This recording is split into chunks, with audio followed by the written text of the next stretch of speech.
Well, Whenever you're ready, Plette. I guess we'll kick this off. Last time in Renascence, you guys are dealing with the Quartermanches still. They're in town. Well, kind of laid down the law, and then things kind of went into a bit of a stalemate. And then they ignored the law. So we ignored the law. Namely, the no breaking and entering one.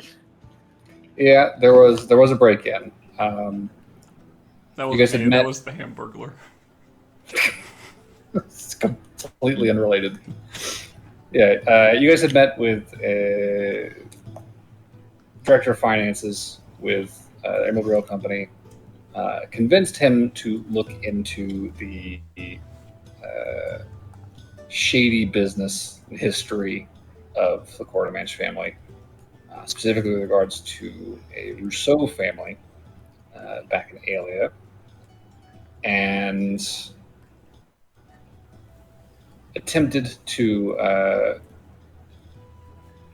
do some scouting back at the Chateau Hotel,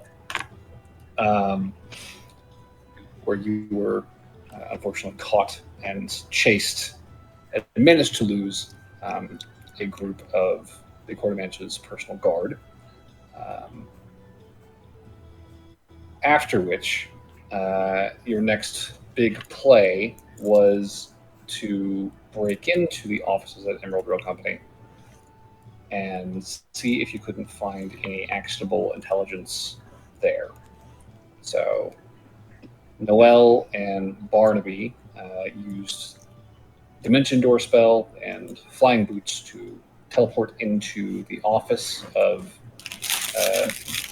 Mr. Giffel, financial director, and searched his drawers at his desk. You might want to do that away from the mic, Darn. Chani. Crinkle, crinkle. I was hoping there was regular It was drawers. coming in Ones more that clear just than was Plette's voice. Well, I'm done now. I got my popsicle out. So. And you found that there were a number of people in town, not just the Quartermanches, who were interested in investment. A number of names on that list, as well as their residents, though you did not see any updated residents for the Quartermanches, as far as you could see. And you saw that their first official in-person meeting was scheduled for the 32nd, which would be basically Monday, tomorrow. After that, you guys teleported to the roof of the building, flew back across the bay, and went back to the Presidium and called it a night. In the midst of all this, you guys have also been contending with a familiar or familiars that have been tailing you while you've been out and about in town. Not sure who they are, who's watching from behind them, or who's listening in. But you have found them, and you have dispatched of at least one. And we'll see what becomes of that as we proceed here. It is currently the 31st of Inlarith. You're waking up after a long rest. Are there any questions before we begin? Don't think so. Bye. Okay. With that said, you guys awake in the Presidium. Safe, sound, well rested. That is yours. What would you like to do with it? Barnaby is going to have a realization. Wait a second. Oh, I remember a name. That name suddenly made sense. He just wakes up to this realization. Basically, like, I know him. What's bolt he doing upright there? in bed. Wait, does he like sleep on the beach with like next to his fishing pole? I mean, how else do you sleep? So many other ways. Like there's an entire book on interesting sleeping positions. Yeah, I'll pass on that. Probably for the best. It requires 2 people. Yeah, I'll definitely pass on that. Minimum.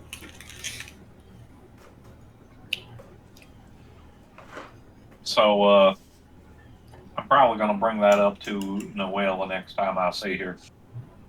Sure. Be at breakfast or something. Yeah. Yeah. I'm just going to sit down. You remember that that thing we saw last night? With all the names in it? List of names? Sure, yeah. Well, one of my blood's on the list. One of your blood? A family member? Family. Yes. Oh. Which one?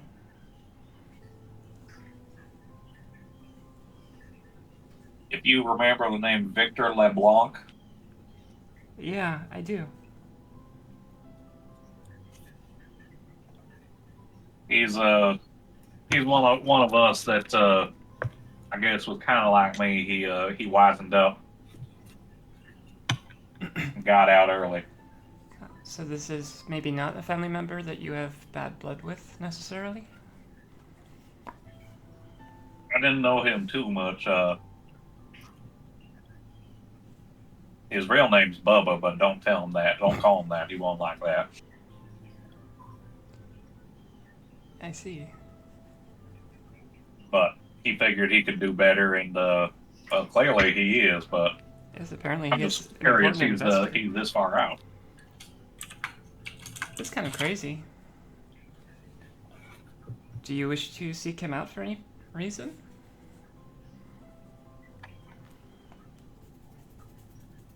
I feel like I owe it to him, being one of the other family members that got out while the getting was good, so to say. Maybe one of the few family members I might be able to have a relationship with. That could be worth pursuing. I'd certainly encourage it. DM, what... sorry, for Mr. LeBlanc. What, I wrote the gray toolbar. Is that a location of residence currently? For him? Yes, he is staying on a ship at present. I don't know if I wrote the right thing, but I was writing very quickly. Yes, I believe the ship's name was the Great Tulwar. Oh, the Great Tulwar? What did you say? Great The Great Tulwar. Tulwar. Okay, that is not the gray toolbar. Got it. No. Spoilers, the ship is bright pink. I was writing very quickly. That's fair.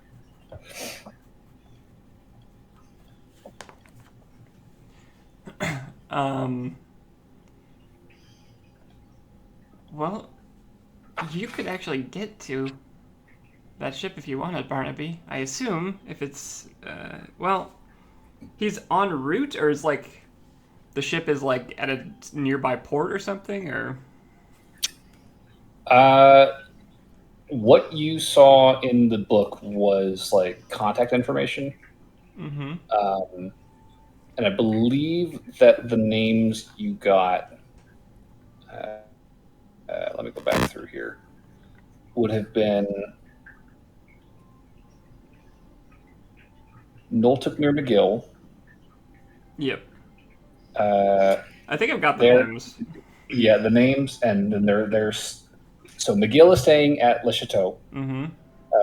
Rediger is staying in Helmfirth. They live in Helmfirth. Okay. And the other name I think was just Victor and Amelia. I have Feister. Feister. Okay, Tessa Feister is the CEO of Emerald Grill Company. Oh, okay. Amelia is still recorded as staying at Le Chateau, and then Victor is staying on a ship called the Great Tulwar. Okay. Staying on a ship. What does that mean exactly? Is there like a novelty ship hotel here? Or is he just That staying? sounds like my kind of place. Where you can just, sleep, eat, and fish all in one spot, That's a fair point. Well, it probably wouldn't take too much digging to figure out what that is. Well, I didn't really take him as much of a fisher, so maybe he got better growing up. I would certainly be interested to learn more about them. Who knows? Maybe they have information we could use too. Yeah, it couldn't hurt. You wanna fly over there? Where are you thinking? To the boat? Just the docks? Sure. What was that? Sorry. Yeah, sure. I said. All right. A question just popped up. What's up? How does Barnaby carry Noelle? Is it like a princess carrier, an over-the-shoulder situation, or like Piggyback. a piggyback? All right. I also accept Princess Carrie. Princess Carrie's probably a little bit easier on your dress. Yeah, gotta hike it up to get on. Or you just have part of his face covered completely. Actually, it's not really a dress anymore. It's like these flaps of cloth. Oh, Like did you go like the tabard? Yeah, If you think about it, most clothes are just flaps of cloth. that's a good point. They're very different flaps of cloths. The two very different. There's things. a name for this thing, and I don't know what it is, but like the parachute style pant. no. She has pants, and then she's got like multiple like flat kind of sheets like that go over It's like a double slitted skirt. Yeah, almost. basically. Or not even double, it's like quadruple slitted, isn't it? Yeah, it's like 4 or 5 sheets that are just kind of draped. Anyway, doesn't matter. That's right. I got you. Since I'm not involved in the scene, this is what my next 5 minutes of Google will be. Sure, let's go investigate. Is it just going to be the two of you then? If anyone overheard, Well, I'm I sure can't really carry too much more. we could just walk. We don't have to fly there. Oh, if it's a boat. I know, You're but gonna you be out could on the save water. your flying powers for, if they are on a boat. I mean, I guess. I'm not against flying, but if anyone else wants to join, this means we don't have to exclude anyone. I guess that's a good point. All right. I assume we were just having We this can conversation at breakfast, or what? Or did you I privately think seek out that's a Noelle? safe assumption. I just found you at breakfast, and that's Okay. where we is. Then yes, anyone who overheard this is welcome to come. Burberry, John, Lauren. Just to be clear, this boat is docked, right? We don't know. If the boat's at the dock and not going anywhere, then I will happily join. If it's going somewhere, I'm staying here. We won't know until we go there. So I can fly and get you over there without even touching the water. Do you need John to come, or would John Just- be too conspicuous? Or... I think. I mean, it's- I'm not really sure what to expect. We didn't really talk too much. He was a bit more on the math side. I was not. I don't think it's an actively dangerous situation or anything. I just an open invitation to anyone else. Yeah, we'll go with that. Lauren will go. I'm fine with going, I guess. Okay, The whole party. cool. All right. A full party excursion. heading back into town, I guess, after breakfast, searching for a ship called the Great Tolwar. I guess whoever is going to be leading this, give me an investigation check to try and track down this ship in a timely fashion. We will collectively assist whoever has the highest investigation score. I got a +2. Which is the highest in the party. Yep. So I think it's just called an overskirt. It doesn't have like a specific name. Okay. Interesting. Except the name is Overskirt. An overskirt. Yeah, That's I what was she's being wearing. sarcastic. With advantage, that's 15. 15. Yep. Okay.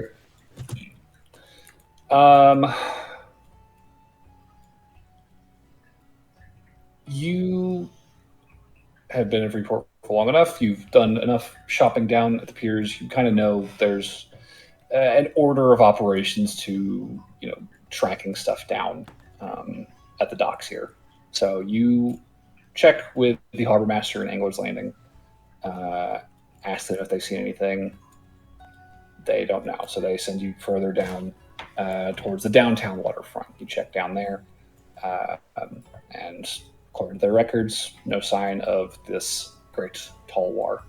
So you circle all the way to the inner bay area of the Iron Wharf, and speaking with the harbor master there, you do indeed find a ship in their records.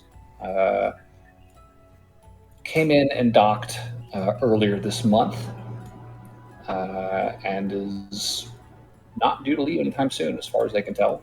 They're able to point you in its direction, and amidst all of the sort of freight ships and merchant vessels that are docked here, you find on a private wharf this lone ship, tri-masted, very large, ocean-worthy vessel, and very pristine and ornate in the face of sort of rugged and mismatched assortment of buildings and ships on display at the wharf here. The whole is painted this like brilliant, like pearl white, trimmed with like all this like gold sort of inlay along the railings and banisters of the boat. The sails are currently furled, but you can see the flag flying from the highest mast depicts, well, two flags, I should say. One is the sort of deep red banner that Barnaby you would recognize as sort of the flag of Cramwell Khan. There's sort of like a circular line of goblin text around this sort of trident shape in the center of it, crowned by a star. And underneath it, there is a white flag that bears a much simpler insignia. Two goblin letters flanking a sword. Just very, very clean and simple, all in black on a white field. And kind of up and down this wharf, as you guys approach, you can see that there is a pretty heavy guard presence. And again, Barnaby, these hobgoblins look almost exactly like you recall every Cramwell Khan soldier of the Khanate that was ever described to you, dressed in these heavy lamellar plates, curved swords at their sides, broad shields, tall, muscular, like all of them easily, your size or larger. Big dudes. And just at a glance, there's a couple dozen of them just kind of milling about the wharf here. Sorry, small thing real quick. While we were walking, could I have been keeping an eye open for tailing us? Anyone? Sure, yeah, give me a perception check. Oh, Jesus. Very average. 13. 13. Can I also look for that ship since I know they've been following me? You sure? Yeah. Actually, sorry, less. 12. 12. I mean, there's crowds out and about, and there are plenty of birds flying around in the sky, but you're not picking out one or another that's really sticking out to you as shady. Sure. 19. 19.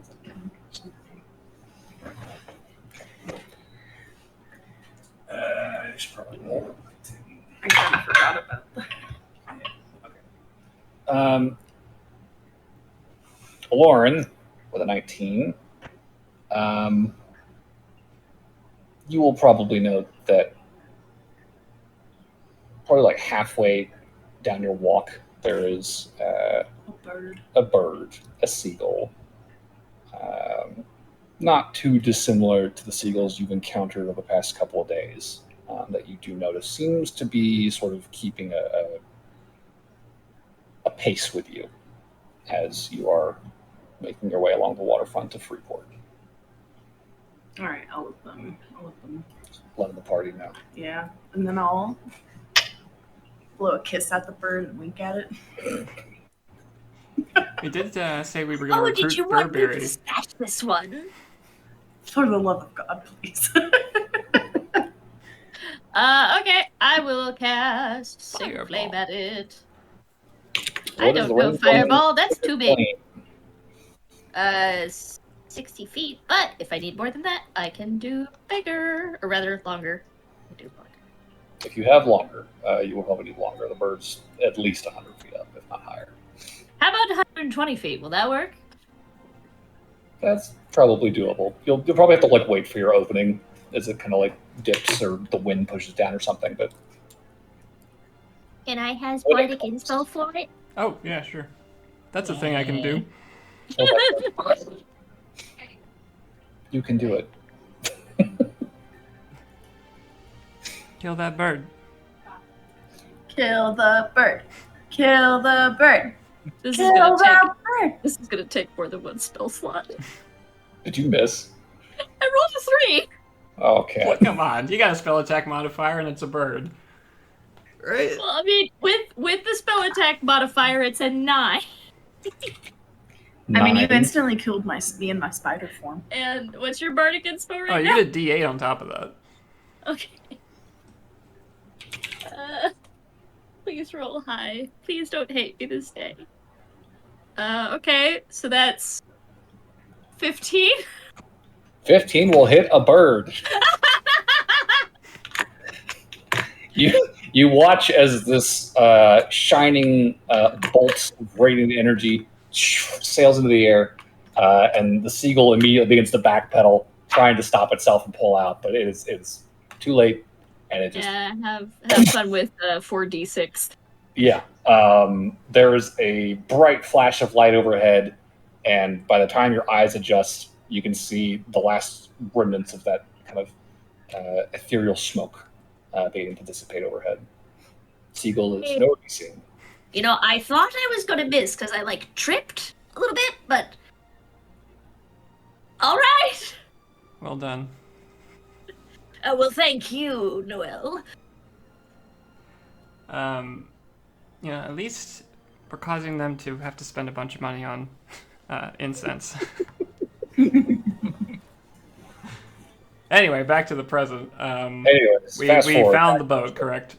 Yes, you have found a ship that was pointed out to you as the Great Tulwar by the harbor master. You know, Lauren, I was thinking this the last time you rode a boat, but my heavens, they have such lovely pets.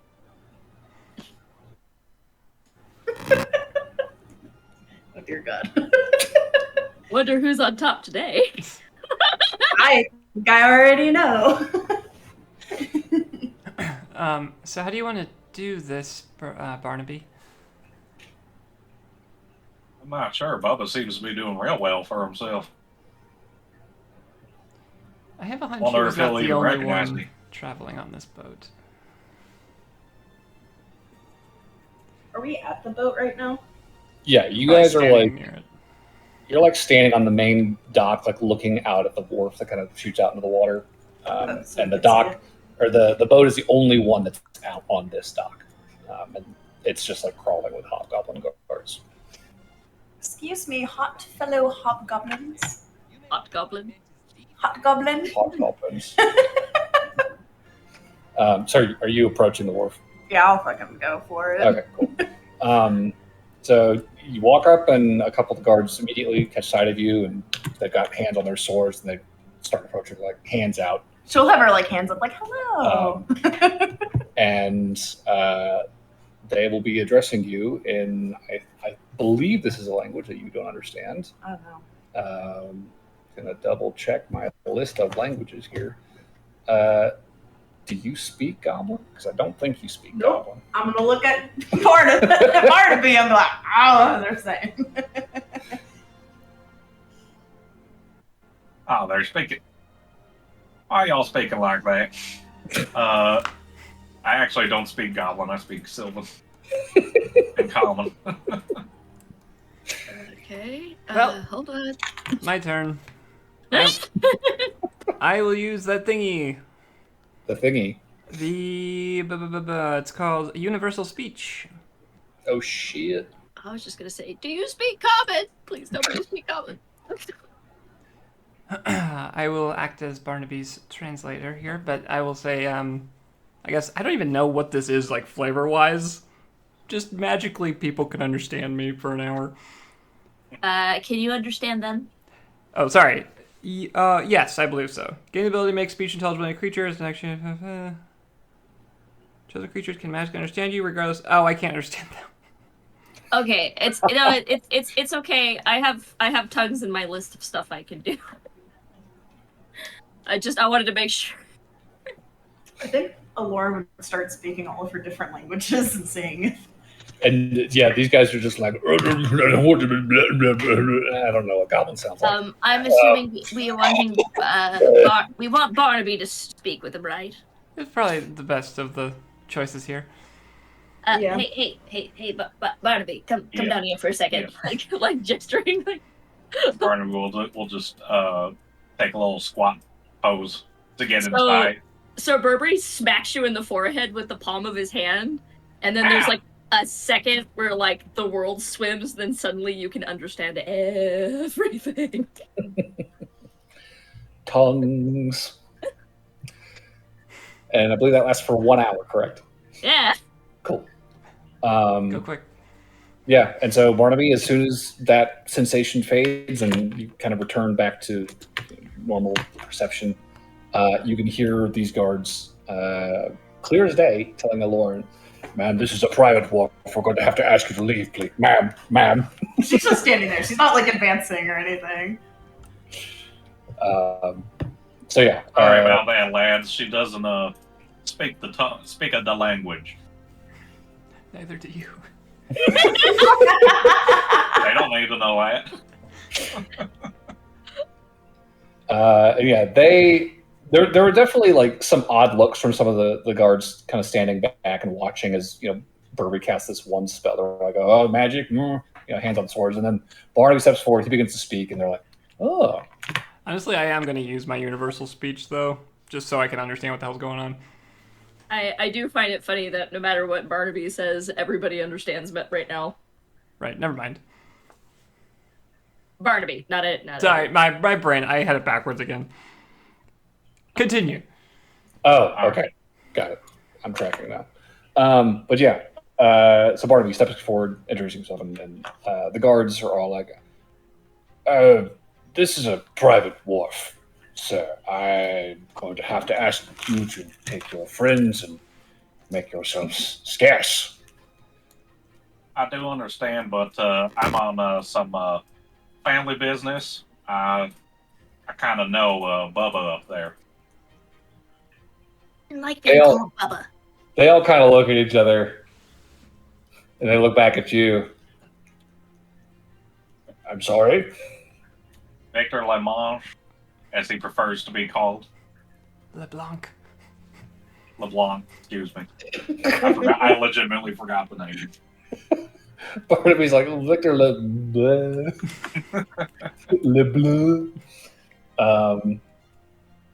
And there's Victor definitely LeBlanc. some odd looks among some of these guards. You know Victor LeBlanc. Yep, he's my brother. Sure he is. At which point, one of the ones behind him kind of leans forward. He's like, "No, that's his name. You don't like being called that, but that's his name." And he'll kind of push past the other guards and step up to you, Barnaby. His brother, you said. Yep, Barnaby Ray Otis III. Mine. What brings you to Freeport, Mr. Otis? Just call me bro for short. It's a bit of a long story, but happened to see my blood's name on some paperwork. Wanted to say hi. See how he's doing. Haven't spoke with him in a long while. Seems like he's doing pretty well for himself, though. Say, give me a persuasion check.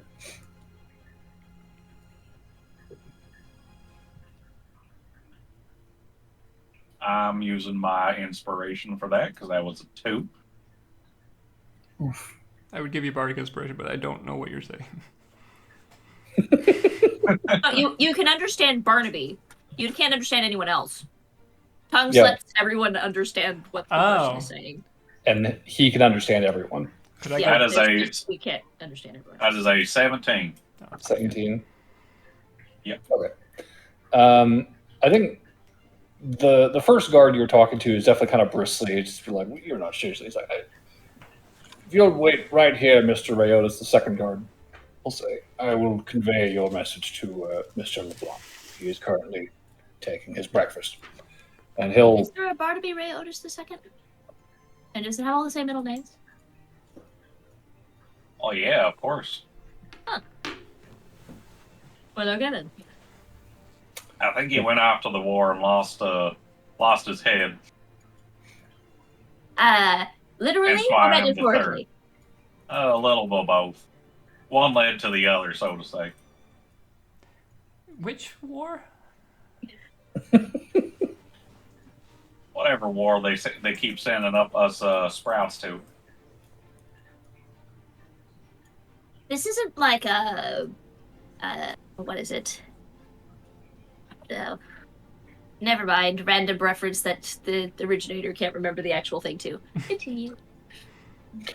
So the guard will make his way back down the dock towards the ship, disappear up the gangplank, and after about 5 minutes, you'll see him kind of jogging back, little pep in his step, and kind of making his way up to you. He will say, "If you'll please follow me right this way, and if you would be so kind as to leave your armaments here on the wharf, that will be returned to you when you disembark."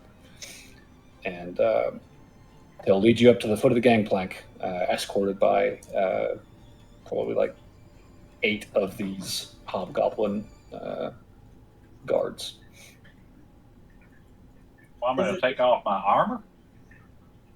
Your weapons, please. Oh, all right. Just be careful with Bertha. She talks loud.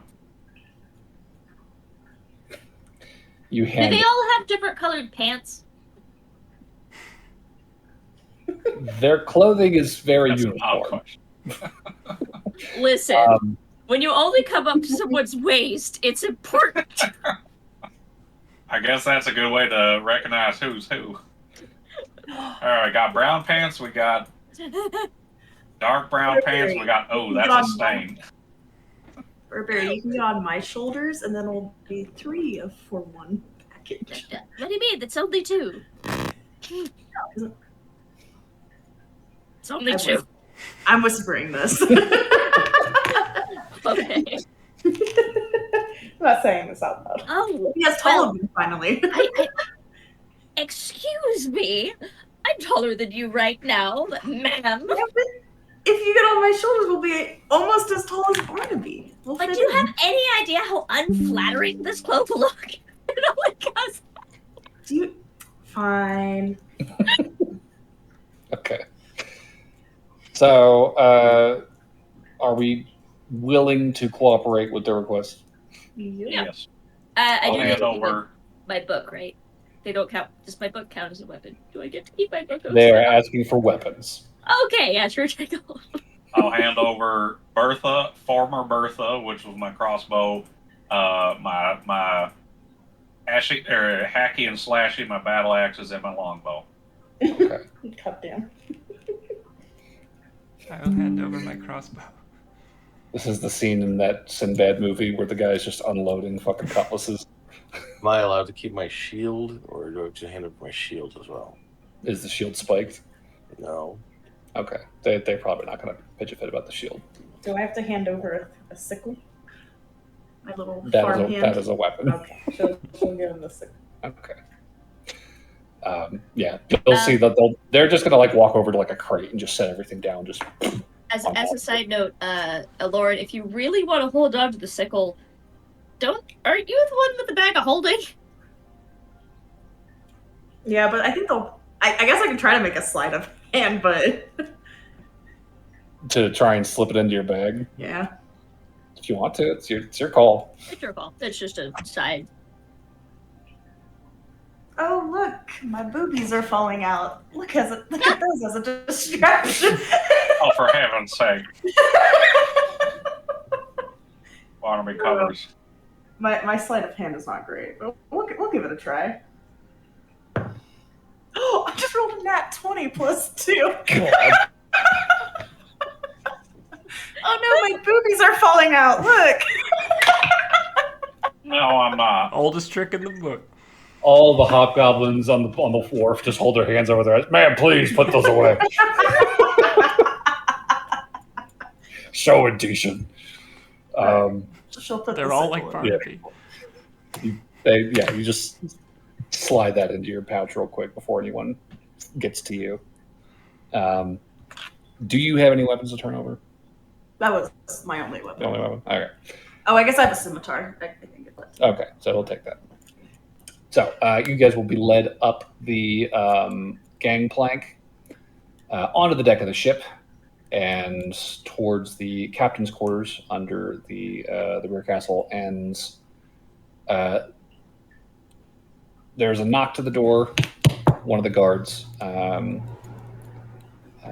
raps on it, and then another guard inside will open the door, and you will hear a voice from inside calling, "Don't leave him out there for long. Come on, get him in here."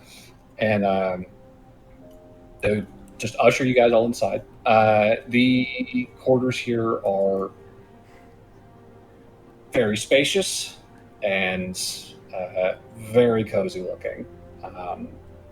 There's like a big silk chintz couch off to one side. There's a piano in a corner, a big long dining table that's just like piled up with food at one end, and that's all sitting in front of like a large like four corner bed. Sitting at the table, there is a hobgoblin man. He's got a very thin, pointed little mustache kind of poking out from under his very long red nose, and a very closely trimmed goatee on his chin. Thick sideburns that kind of come down almost to the jawline. It kind of stops just short. Slicked, long hair that just kind of like falls down his neck. And he's currently sitting there in this like cream colored vest, white shirt, like vivid, like purple tie.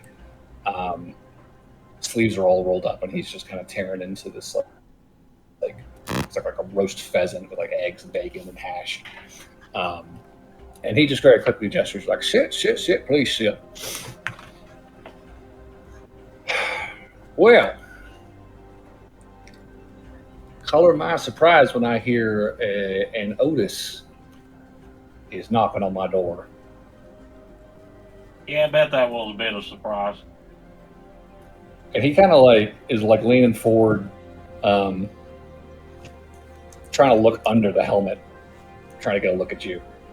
Oh, one moment, and Barnaby will undo a little clasp and pop off his helmet.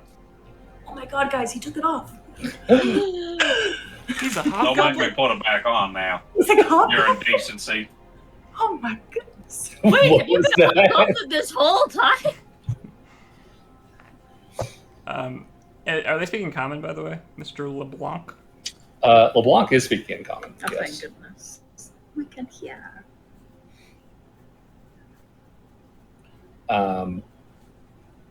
He is sort of sitting a little dumbfounded, it looks like. Well, who'd have thunk?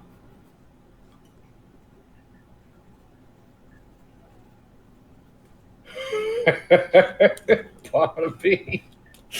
He'll just kind of stand up, stride around the table, and grab your hand and kind of pull you into like one of those like handshake hug situations. Look at Barnaby you! will give him a big hug back. Looks like you got out. Yeah. I can't say with all myself intact, but I did get out. you got out though. I mean, you're looking good. You're looking real good. Come on, have a seat, y'all, please. And he'll head on back to his seat at the table, just kind of gesturing at the table. There's not really chairs around this. It does not look like this is a room that is frequently used to host people. But as he is gesturing, you see some of the guards in the room begin like pushing various bits of furniture up to the table. That couch gets pulled in, the piano bench, and like the stool from the little Marvel. Hop on armoire. the couch. Yeah. I will take the come piano with bench. And yeah, he just kind of gestures for all to sit down. And hey, but we got any more food? Bring some food, more food up, please. Come on. Yes. Oh. Well, Barnaby and friends, welcome to the Great Tolwar. It's my ship. What It's do a you think? lovely ship. It's very nice to meet you. I'm Friend the First. These are my friends, Friend the Second and Friend the Third.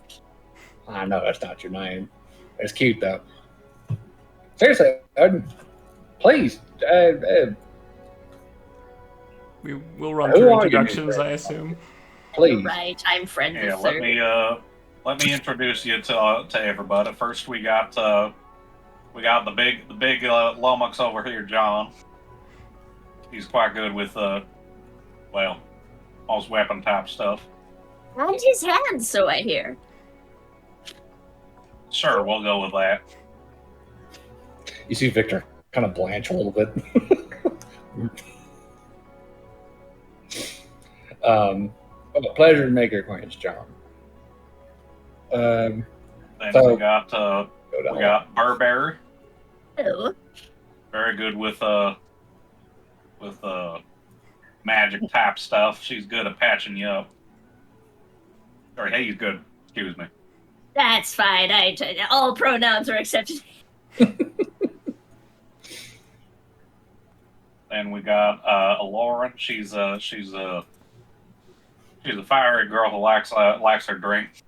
She also can do druid stuff, from what I understand, is what it's called. Druid stuff. And she can turn into like an octopus or a bear. Probably their favorite. Oh, there's no probably about it. The bear is my favorite. I just look forward to the day that she can turn into something like a rhino. I have to see a rhino to do that. That'd be fun. Let's just say it's probably the only thing that's hornier than you are on occasion. And lastly, we got Noelle. She's I guess musician is probably the best description. She Call is it? an artist. Artiste, Is probably excuse me. closer. It's nice to meet There we you. go. Really, this is lovely here. Thank you. It's been a long time coming, I will say. You know, when I left home, it was not easy going for a long while here, but we kept our nose down, kept working at it, and here we are. Rubbing elbows with these high and mighty types around here in Freeport. Well, to what do I owe the pleasure of your visit, Barnaby? I won't lie, I was not expecting to hear from any kin anytime soon, really. Yeah, that's more or less what I was kind of thinking too myself. I didn't expect to see blood around here, which is why I figured I'd say hi. But yeah, I heard you had left, and when I saw your name, I pretty much just wanted to seek you out, more or less. That's pretty much the most of it. Well, yeah, I mean, you found me.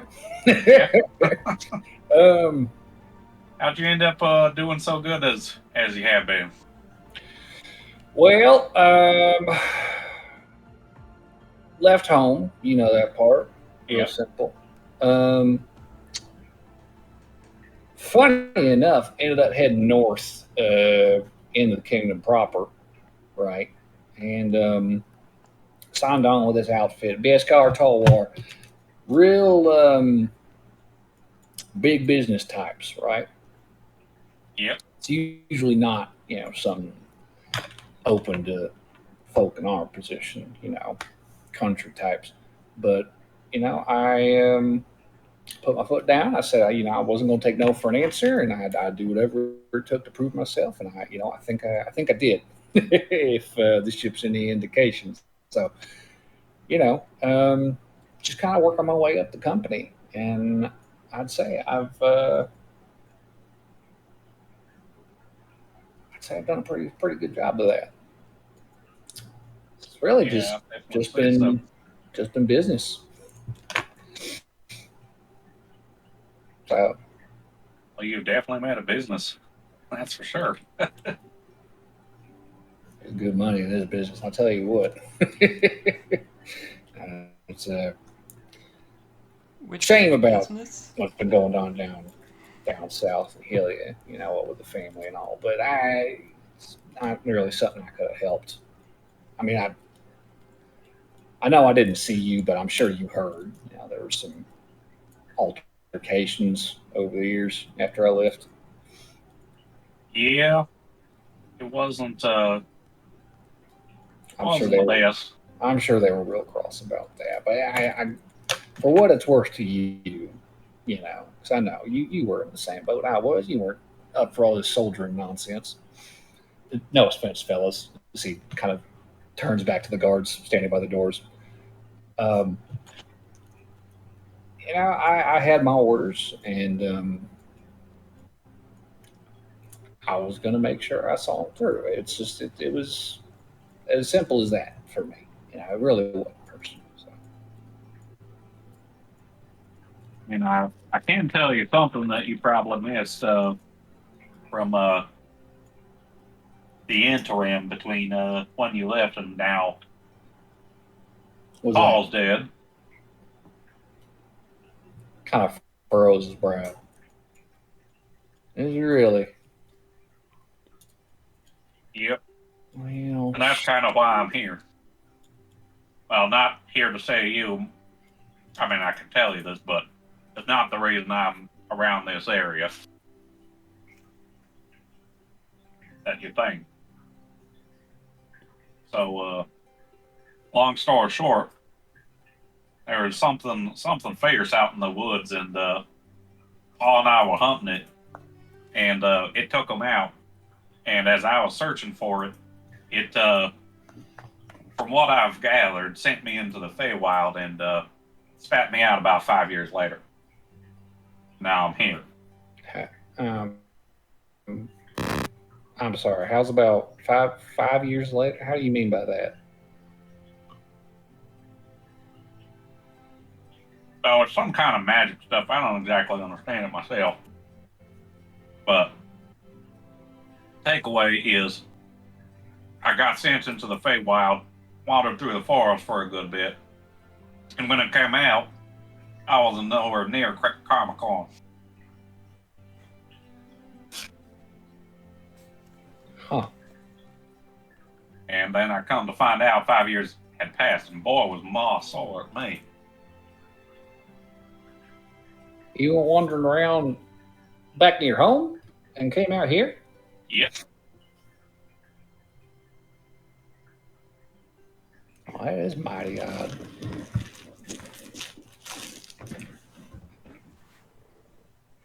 And as soon as we finish some business up around here that we're dealing with right now, then hopefully we can go kill the beast that done got him. That's what I'm setting out to do. You know, put the screws the thing what killed Paul. That's good of you, boy. That's real good of you. Figured it's the least I could do. He was the only one that I ever really got along with. Present company excluded, of course. I didn't really get to meet you all that much. Well, I mean, I had to get out, same as you.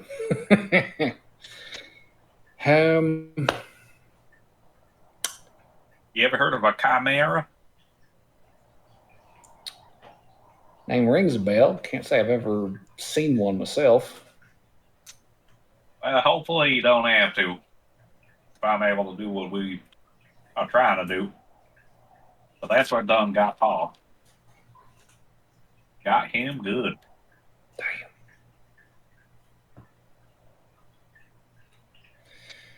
Won't lie, Barnaby, I have half a mind to up and join you, but not sure I can really leave business around here unfinished, unattended like that. I'm not going to impose. Last thing I want is to lose another family member to that thing. Fair enough. Truth be told, I do think you've taken more after soldiering than maybe you originally intended. Kind of looking over your armor. I imagine you're probably more fit for this fight than I am. As much as I hate to say it, the training did give me something I could do. Paid off. So, ain't all bad as much as I dislike it. You see, these boots are powered by moonshine Paul's recipe. No kidding. How'd you make that? I had some hoity-toity, pointy-eared folk craft the boots, make them all fancy, and then I just put some some metal on it, get some good pads on it, and then figured moonshine's always been real powerful, so why not power it with it? It's not a terrible idea. You in town for long? Trying to remember, how long we planning on staying here? Probably till the end of the year, depending on how things go. Yeah, we'll be here for a bit. Oh, I would not mind getting a better look at them boots. I'm not much for making that kind of stuff myself, but I mean, we could certainly use stuff like that. If you're willing to share, of course. I think I can do that for Bluff. Sure. And this forest situation, what you got lost in back around home, that's interesting. I won't lie to you. I would be mighty curious once this is all said and done, settled with this beastie, if you got some sense of how exactly you got all twisted up in there. Keep me posted, because that is real strange. You're telling me.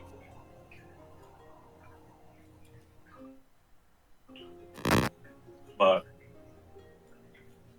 like I was saying, we've got some business we're doing around here. So we might stop back, is I guess what I'm saying. But I mean, y'all can talk too. You got any questions for Victor here? I was going to ask, what exactly is the business that you deal in, Mr. LeBlanc? Well, Beskar Tolwar deals in shipping mostly. We've been making forays into international waters. Used to be more locally constrained to Crammelcon itself and outlying colonies, Helia-like, where Barnaby and I are from. But past couple decades, we've expanded out into Laymore, the Simoris, and I mean now, obviously, we've made all the way to Life 4. Looking to diversify some of our investments with this this training expo coming up. I was in town for other business, but heard about that, and I was like, that might actually be something my bosses might be curious to get a look-see at the very least. So, but mostly just shipping stuff. That must be a pretty impressive company to send you on a ship like this. Well, I have certainly proven myself. The boys upstairs, they have taken good care of me, and I hope to return the favor with my due diligence. The truth be told, they sent me to handle some trouble over here they ran into this past couple of months. Unfortunate business with kind of some broken contracts, but what are you going to do? These things happen. What are you expected to do about that? Well,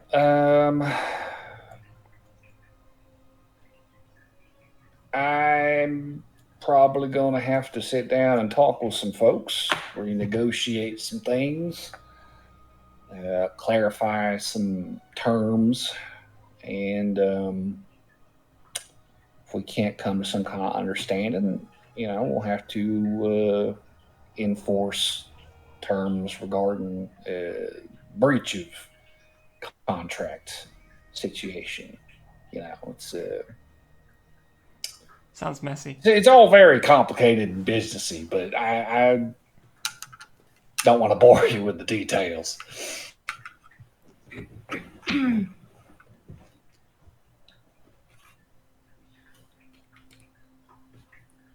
Oh, sounded like Lauren was going to chime in, or not. Oh, nope. Okay, you cleared your throat at the exact moment. Oh, sorry.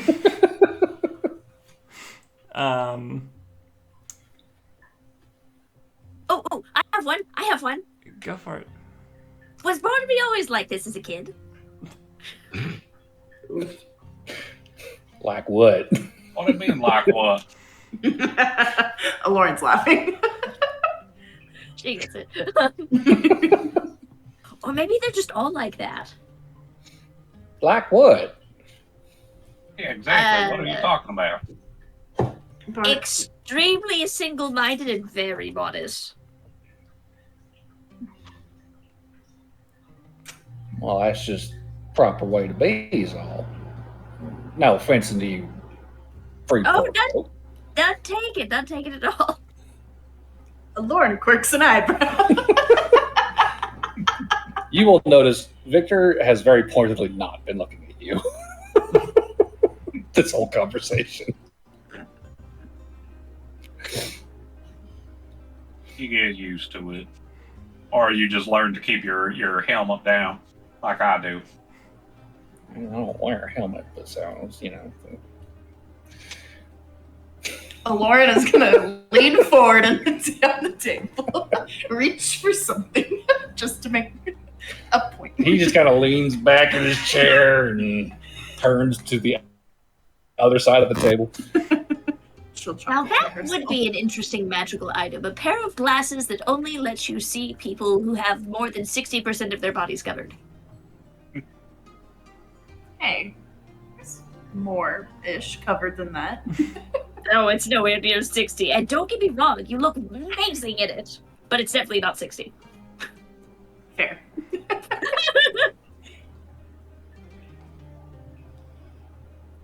Fair enough. For the more genteel folks. Could you even call Lauren's like 40%? I think Like- I'd lean more like 20-ish. If it's really that big of a deal, guys, give me a shirt or something. I'll put it on. As I said, Then it's you can have a not- conversation She with just me. puts on a t-shirt. No, Dress Like, code. John, do you have a spare shirt? The Barnaby, king- spare shirt? I'm sorry, you're asking John for. It would be like a dress, and so then she'll be like fully I have a clothed. spare shirt. Give me I the don't shirt, think- Barnaby. Dear I God. think A red With- shirt that I wore. with a rare exception, I don't think John has ever worn a shirt. Oh, that's fair. That's fair. He had a tuxedo t-shirt for the. You did have the a opera. tuxedo shirt. That's why I said with a rare exception. Yeah. Until it rips. That's the only The one I can minute think of. Lauren puts on this giant shirt, Barnaby pipes up and says, "Oh, it looks like you don't have to be in the water to go swimming." Nope, I'm swimming in this shirt. She's like, is this better for everybody? Everybody feel more comfortable? Boo. I think you're misunderstanding conversation and slight jabs with uncomfortableness. I liked the 20. Victor looks uncomfortable. I should point at Victor and be like, this man looks uncomfortable about my boobs being out. No, ma'am, I said nothing of the sort. You look uncomfortable, sir. Look, I'm clothed. I have a big shirt on. I'm fine now. So you are. See, he didn't think I was clothed. Oh, wait. Are you also a gumbo fanatic? You could always show him what you're like unclothed, then he'll know that you're clothed. He kind of takes a deep breath and then he kind of like looks at Barnaby like, I've acquired a taste for more foreign cuisines since I left home. Oh, would you like a squidsicle? A what now? I just had a squidsicle. They're better than you think. We've been getting introduced to some gumbo recently. He will taste the squidsicle and you will see the face just pucker like balls. Very Yeah, good. Oh, if you don't like it, here, give it back. I'll eat it. They'll just. I'll finish it. I'll finish it as he sets it down on his plate. No. It's all right. It's better for it to go into a place that's weird than a place that's a waste. You're asking for a southern boy to not finish his food. Exactly. It would be remiss of me to force anyone to eat anything that they don't like. It was very tasty, but I did just have a very, very big breakfast. So I would hate to disagree, but I don't even feel the need to roll an insight check, friend.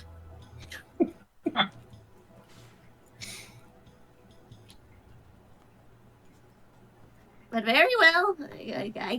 I guess have it if you are dead set on eating it. time to go to lunch. If you would like some down home cooking, I can make you something. It's so Well- good. If you got some time in your remaining weeks here, I certainly won't say no. I'm sure our cooks would love a break.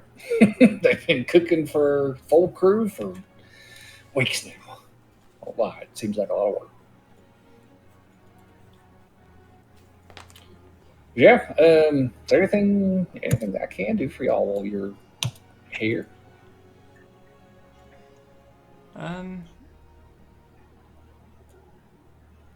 What interested you about getting involved with the Emerald Rail Company? Obviously, the expo's going on, but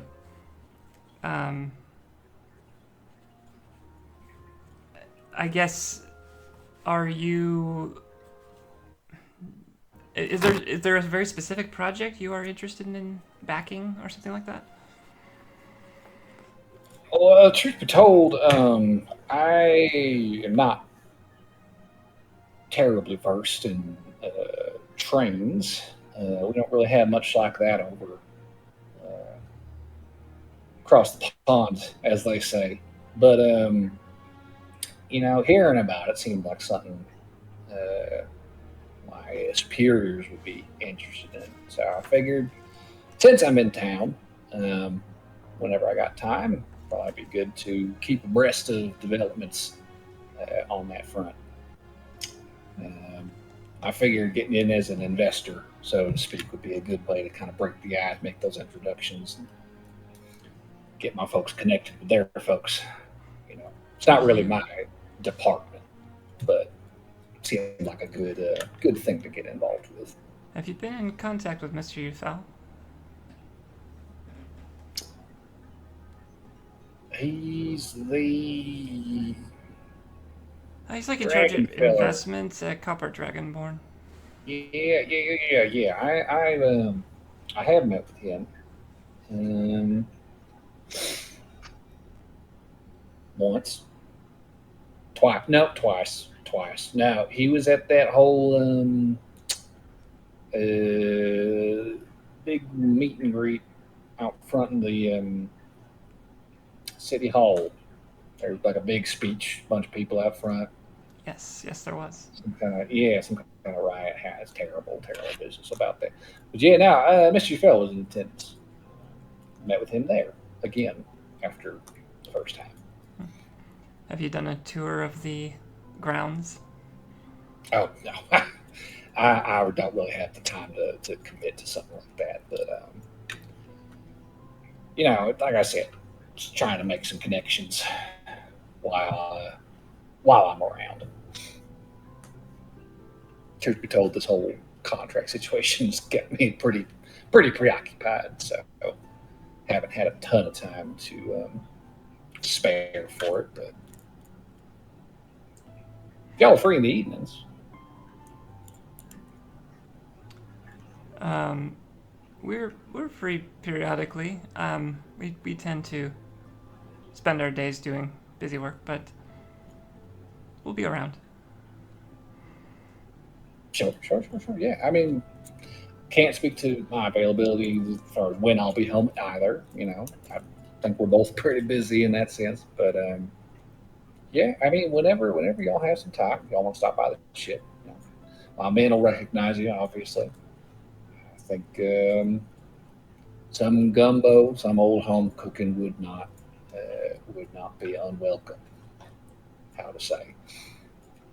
Barnaby is very good. Yeah. Oh, shucks. Barnacle blushes. Didn't even know you cooked. At least you hadn't when I left home. Oh, I picked it up out of necessity. Well, I am curious. I won't lie. It's been a while since I've had anything like home. Like it spicy or no? I handle a bit of spice. Good, because I make it spicy. All right, then I will prepare myself.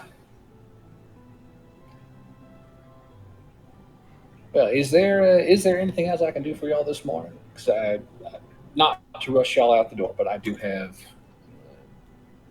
work to attend to today, unfortunately. Or so I think that's all that we have for right now. Great, It was lovely, a pleasure lovely. to meet you. Yeah, and you too, Mr. Webb, Mr. Burberry, Mr. John, Miss Lauren, and She's covered. like his face is red, but it's like red. Like he's still a little flushed. And he will turn back to you, Barnaby. He's like, because it was a shock and a pleasure to see you again. Certainly wasn't expected it. Very happy that it happened, though. Please, whenever y'all got time, stop by the ship. I'm sure the cooks will be glad to yield the galley to you if you are so inclined. Oh, absolutely. Excellent. Well, I had better start preparing, folks. So y'all have a good day. All right. I will talk to all of you later. And he'll walk y'all to the door and show you out. The guards will escort you down the gangway as the door closes behind you, and you guys are handed your things back and sent on your way. Lauren will give Barnaby his shirt back. No, Lauren, you should keep it. That's the best walk of shame shirt I think I've ever seen. Barnaby, can I keep your shirt? I mean, I guess so, but you'll probably want to wash it. Fair. I feel like it went well. It did. I mean, he's one of the few blood that I guess more or less saw eye to eye with me. A little bit I did get to see him. And he's become quite successful. And you didn't even give him a hug. I did give You him did a hug hug him. when we stood up A and bigger hug. One that you picked him up with. look. That's for the second time around. We got Alright. tradition. Alright, Alex. Wait, there's hugging. Tell me all about these hugging traditions. Is the third one where you pick them up and spin them around? Now the last one is when you have to go for good, and that's when you give them a big hug, lift them up, and then see how far you can carry them. Because you don't want them to go, you just want to keep them with you, so you just carry them. Oh, Sweet. Precious. There's actually a very complicated flowchart you can follow. Yeah. oh, okay. Are they kin? Come Yes on, or this is no? the only time it's been something worth writing down. I'm So- sorry. That was your meeting with Victor LeBlanc, who's in business for the Bieskar Talwar. What do you want to do with the rest of your day? Well, first I need to make this flowchart. Okay, we can go on break. If you want to go on break. It feels a little early, but if now's the time, we can do it now, or we could wait. Either way. What's the date again? In game, it is 11:31, 4:31.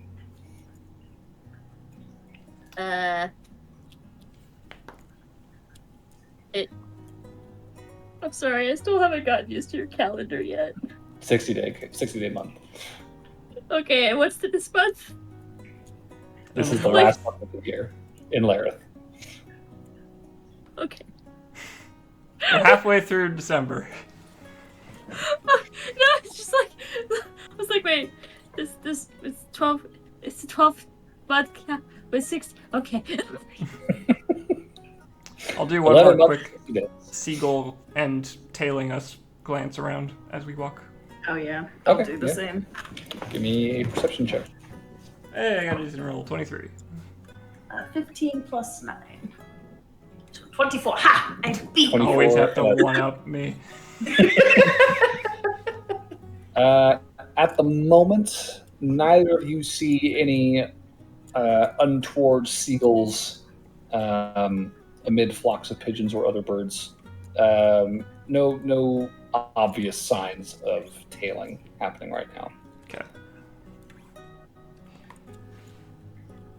Well, we have one option that I can think of right this moment regarding Amelia, and that's, well, we know where she's going to be tomorrow.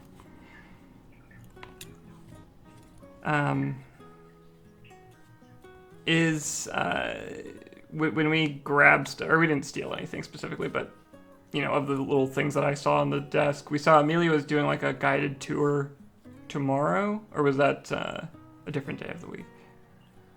It is going to be tomorrow. Tomorrow. So she has 3 days blocked out this week. Tomorrow and then the next 2 days, where she's going to be touring the Woodhall campus and then the Freeport Industrial campus. Okay.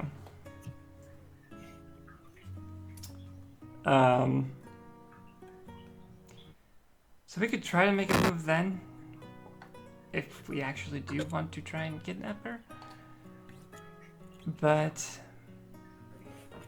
it's a very bold move. Does not really play to our strengths, and we could end up in a lot of trouble if it goes wrong. I'm not a huge fan. I mean, we could also tail her and try to figure out where she's staying, so then we can just steal her from her hotel. Yeah, I would love to find out where she's staying, but I don't really know where to look anymore. The hotel wouldn't have that information. Yeah, I feel like it'd just be tailing her at the thing and then following her when she gets back, leaves the campus. Yeah, that might be our best bet. Certainly be nice to have that information.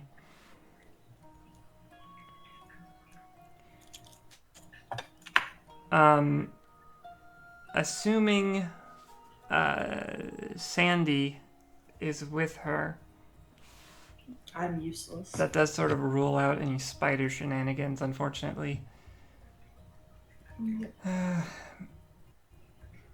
And we're pretty sure that they've been... The seagull's probably like one of the guards, right? You said one of them had magic? Yeah. So they probably know what our group looks like at this point, too. Yep.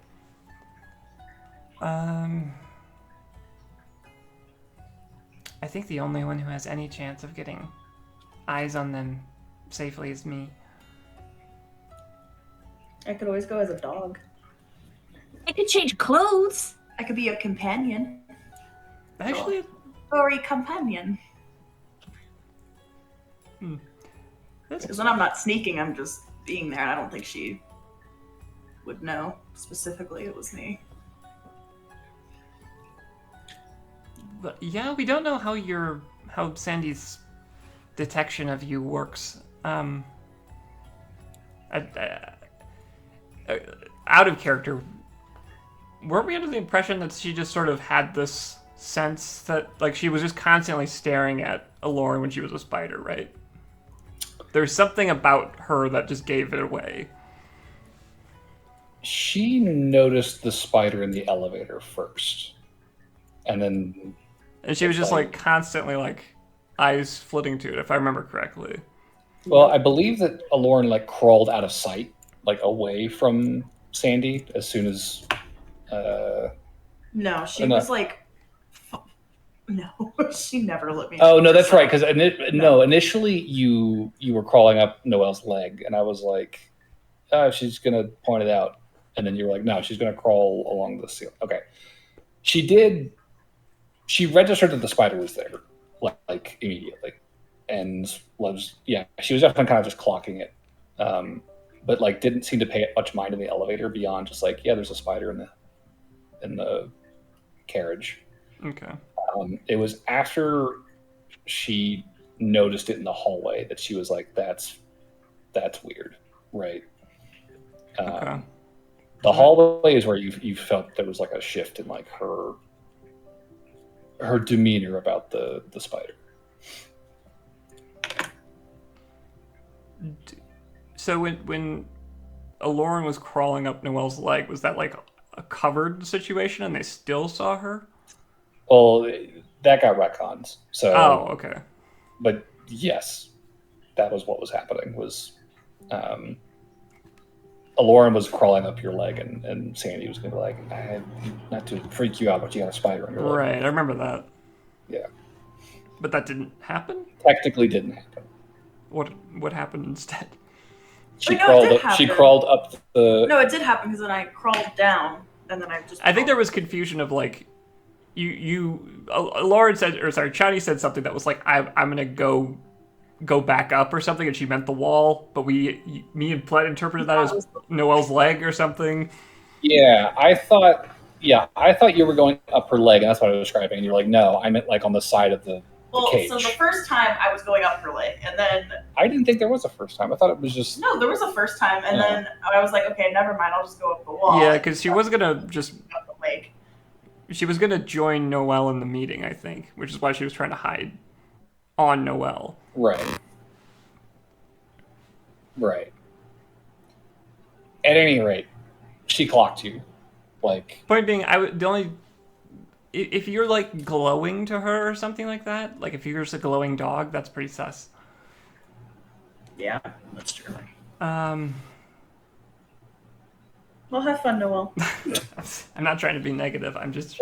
At any rate, what I'm trying to clarify, I guess, is that she did not seem to think much of you beyond like, oh, there's a spider on you in the elevator. It was after seeing you again in the hallway where she was like, okay, what is this? Like, you could see that on her face. Okay. I mean, we could try the dog. I'm not opposed. We don't know the extent of her abilities. Maybe it's not something she can do all the time.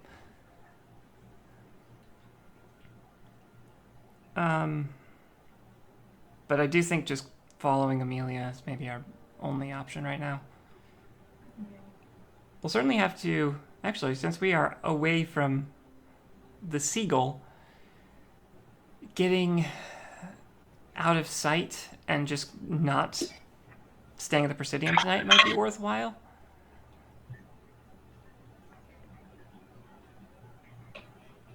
At least for me. Are you telling me not to drink, Noel? You can drink. I think what's probably happening is they know we're staying at the Presidium now, and so they're just watching in the door. Yeah, that's true.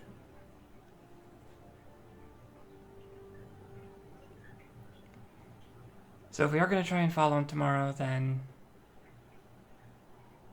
we might need to go elsewhere for a little bit.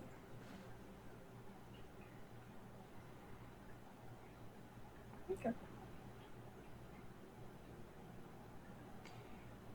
We should hunt down an alternate mask. Yes, and I was Not gonna for this say, particular juncture, but technically, yeah, Berber, if you just totally switched outfits, you could also be pretty inconspicuous. oh look, another completely covered being. It can't be the same. You could have like like a big robe or something. Shopping montage. We'd have to go shopping montage, but Shopping montage. yeah, so just something with a hood would be maybe workable. Oh, yeah. Okay. Yeah. Well, I know what I'm doing this afternoon. We're going to the mask store. Commissioning a mask to be made. I don't know. Okay. Cool. I'm sure there's a place that takes commissions like that. Okay. So, as you guys are finalizing your plan, you begin walking down the wharf towards a mask store, we'll say. Aloran and Noel, you will both see up ahead of you. There seems to be a disturbance in the crowd along the waterfront here. Primarily dock workers, right? Day laborers. Very working class neighborhood that you guys have been kind of walking through to get to this great warship. But in the distance, kind of pushing through the crowd, jostling some of the workers in their crates and equipment as they push forward. There is a group of maybe half dozen or so individuals dressed in sort of mismatched armor, robes. They look like adventurers, the kind of folk that you would see working at the CAA, say, John's contemporaries. And they are currently kind of hustling down the waterfront in your direction. Do they seem like they're looking at us, or are they just heading this way? If I look at them, am I making eye contact? They do seem to be looking around, but they do not seem to have noticed you yet. If they are looking for you, it does not seem that they have found you necessarily. And if they're looking for something else, they also have not found that. But How they're not necessarily acknowledged you yet. How And many? they are still a good 100, 150 feet away. Like I said, it's probably 6 or 7. If I look down in the crowd, any signs of them being chased by guards or other people? Does not look like they're being pursued. No. They seem to be kind of pushing through the crowd for whatever reason. And there's definitely a bit of a stir as they get closer that you can hear them kind of causing. People are kind of yelling at them, and they kind of are yelling back. It's like, out of the way, official business. And you can count now, probably as they get closer. There's a handful of humans, an elf, a dwarf, a dragonborn. Pretty motley little party.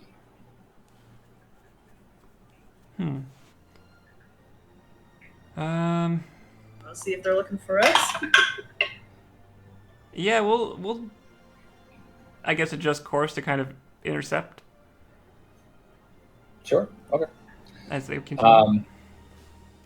Yeah, I guess seeing them and making that decision, you begin moving to meet them. And when you guys are probably less than 60 feet away from one another, one of them at the lead, this human man, catches sight of you. And he says, "It's you! There you are!" And he starts pointing to the others like, "It's them, guys! Those are the guys that shot the bird!" And as they're pushing through the crowd, you see it. The 3 humans in front are unsheathing weapons. There's an elf in kind of these kind of ratty robes behind them, who is beginning to gesture, and that lead human is now shouting, "Whatever you guys are planning for the quarter matches today, you're not gonna get away with it." And he is just pushing through, elbowing past people, buckler in hand. Is I'm this sorry, Who- when did we who- shoot down a bird? Who the hell are you? yeah, right? "We're here to put a stop to your evil deeds. Have at you!" And he is just gonna start The running. fuck? What the fuck is happening? So Can John just take out his shield and shield bash on the face? I don't want to start a fight in the middle of town. I would like to No. run. I would very much like to Wait, run. what the hell is this? We can't run? We have to Yeah, figure out what the hell's going on. No, with that attitude. Did Amelia's guard detail just become absurdly shitty all of a sudden? It's useful information. so yeah, if we can get some initiative rolls, please. Sure. We'll see how this goes. Oh, it's a I got terrible roll. 13. Well, I'm glad that I want to run because my initiative roll was bad, so that means I'm probably not getting anywhere. Well, mine was good, I guess, is 18. 18 for That's John. a good roll. I mean, he's good. I got a 12. I got to 12 an for 11. Gregory. I 11 prefer for something Michael. closer to 20, but I mean, everybody does. But 18's still pretty dang good. What was Lauren and Barnaby? 13. 13. Because keep in mind that 12 is with a +4 to initiative. And Barnaby, what was yours? I only have a +2 to initiative. Yeah, so you're doing good. You only have a +2. Wait, how do I only have a +2? That's your dex plus your proficiency, if I remember right. I thought it was Wait. just Dex. Oh, no, it's Hang just on. dex. That's right. Oh, that's why, because it's just my dex. I thought it was 2 bonuses. If it was plus that- proficiency, that'd be a different matter. That is just a flat 15, 10 plus 5. 15 for Barnaby. Okay. So then top of the order is going to be John. So you get your wish, John. You want to shield bash this guy in the face? Yeah. Okay. Go ahead and give me an athletics check. I'll be 2 quick shakes. Okay. Athletics. Okay, so that would be non-natural 20. Okay.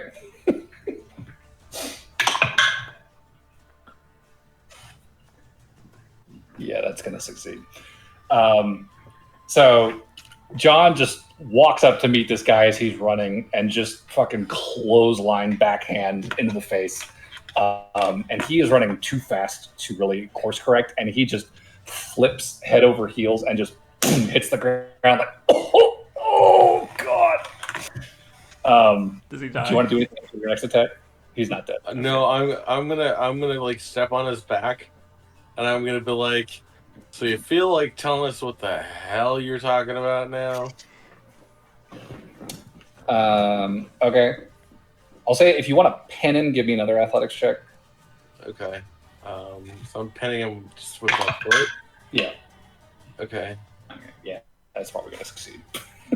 That's a 6. Wait, hang on. What's 18? 18. Yeah, you're succeeding. So he is grappled, prone, pinned under your foot, and and issuing your demand. You will hear one of them as they're kind of rushing up to reach him. He kind of ran ahead. You hear one of them calling out, "Owen!" And Owen, from his spot on the ground, just kind of, "We've got our orders," and he's gonna try and push your foot off on his turn with an athletics check. Do I do an athletics check at myself or no? Yeah, you need to make one. Oh, okay. This is not terrible. Oh, he's not getting it off. That's a 24. Damn it. Okay. He rolled a 17. You can definitely feel like he's got some muscle. He's pushing, but I mean, you can literally just shift your weight, and he's like, "Guys, a little help here." He does not seem to be interested in talking necessarily. And he can't do anything else on his turn because. I told Burberry, if you don't feel like fighting, can you flag down the guards at least? I don't think that's going to be an issue. Barnaby, it is your turn. I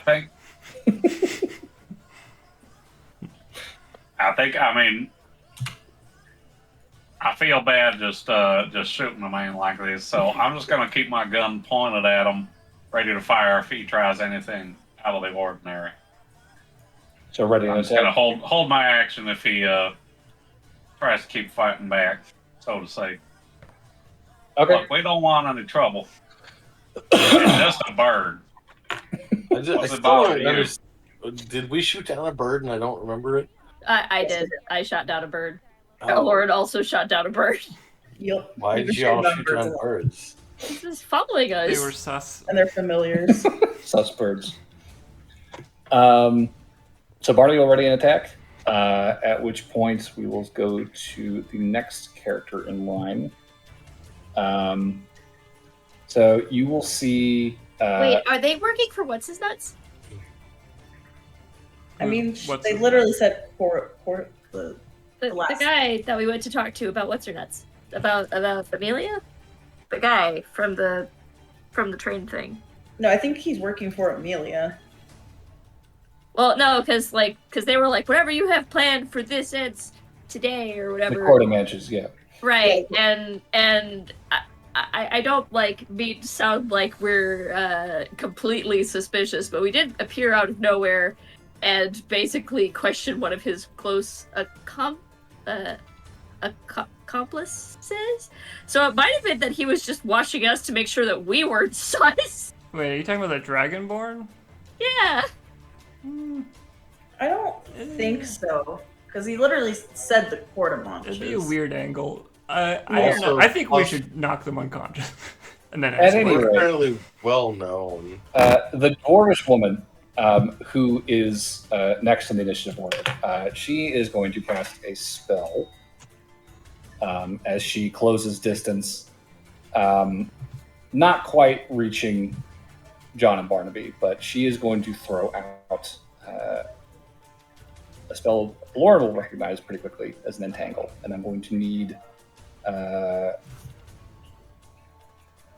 Lauren, Noelle, and Burberry to make dexterity saving throws.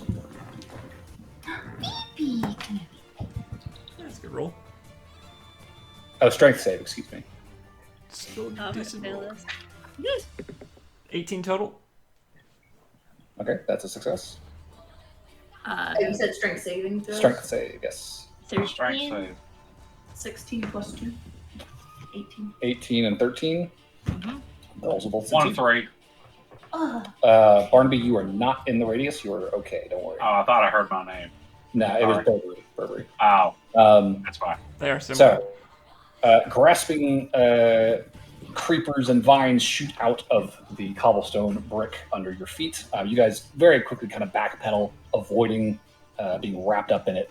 But you are currently in a 20-foot square of difficult terrain, but you're not restrained. And that's all she does. And you hear her yelling, "Somebody get a net!" Lauren, it is your turn. Cool. So where are they? Can I like entangle the whole party besides the guy that John's currently? So most of them are still pretty clustered up about like 30, 40 feet away. Cool. I'll Um, entangle them. You're going to do what? Entangle. Oh, you're going to return the favor? Oh yeah. Okay, cool. So it's going to be 1, 2, 3, 4, 5 strength saves. And what's my thingy? Your spell save? Yeah. I believe it's a 15 on you. I think it changed because of my. I think it's a 15 now. It was like 15 before. It was a 14 before. Was it 14? As a side note, I think I'm a bit lost. What part of the quarter bunches play in this? They yeah. they're acting like they're bodyguards for Amelia, but we don't understand where they came from or why they're confronting us. Okay, so that all right. So I'm not the only one lacking in knowledge. All right. Yeah, I we was are like, we are all "Is this very confused as to what their role is. Yeah, later. Okay. 2 of them succeeded. 3 of them failed.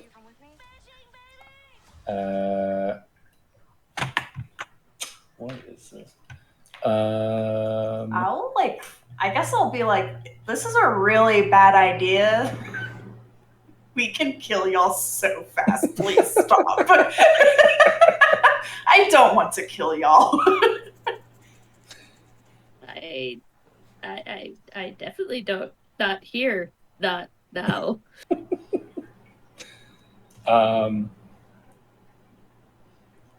Like, I'm just gonna do like, this is fucking dumb. You guys need to stop. Like, you don't know who the fuck you're fucking with. Like, stop while you're ahead, guys. Yes, roll a persuasion check Intimidation. or intimidation. Your choice. I'm gonna go persuasion because I got a +5 on that. Okay. That's much better. That's a 13 + 5, so an 18. 18. Okay. So this dwarven woman lets out this spell. Doesn't work. You counter the same spell, and like half of her party behind her is wrapped up in vines, and she looks back at you. Oh, okay. You can definitely see that struck a chord with her. Yeah, I feel like she'll add on when she sees that and be like, you don't want me to change into a beastie, and then I'm gonna get serious. So Yeah, she locks eyes with you, and you get the sense that like, yeah, she knows what you're about, and you know what she's about, and she can already tell like, okay, you are a little bit higher on the druid totem pole here. And you just hear her kind of nervously like, guys. But unfortunately, her friends are currently very preoccupied with these vines that they are all wrapped up in. One of the human women is going to be pulling out her sword and just start hacking at the vine and trying to get out of them. This is... Oh, you have to use a strength save, or a strength check. Okay. Well, this is not going to go well. Oh my god. She's not restrained. That was a 18. So she frees herself. And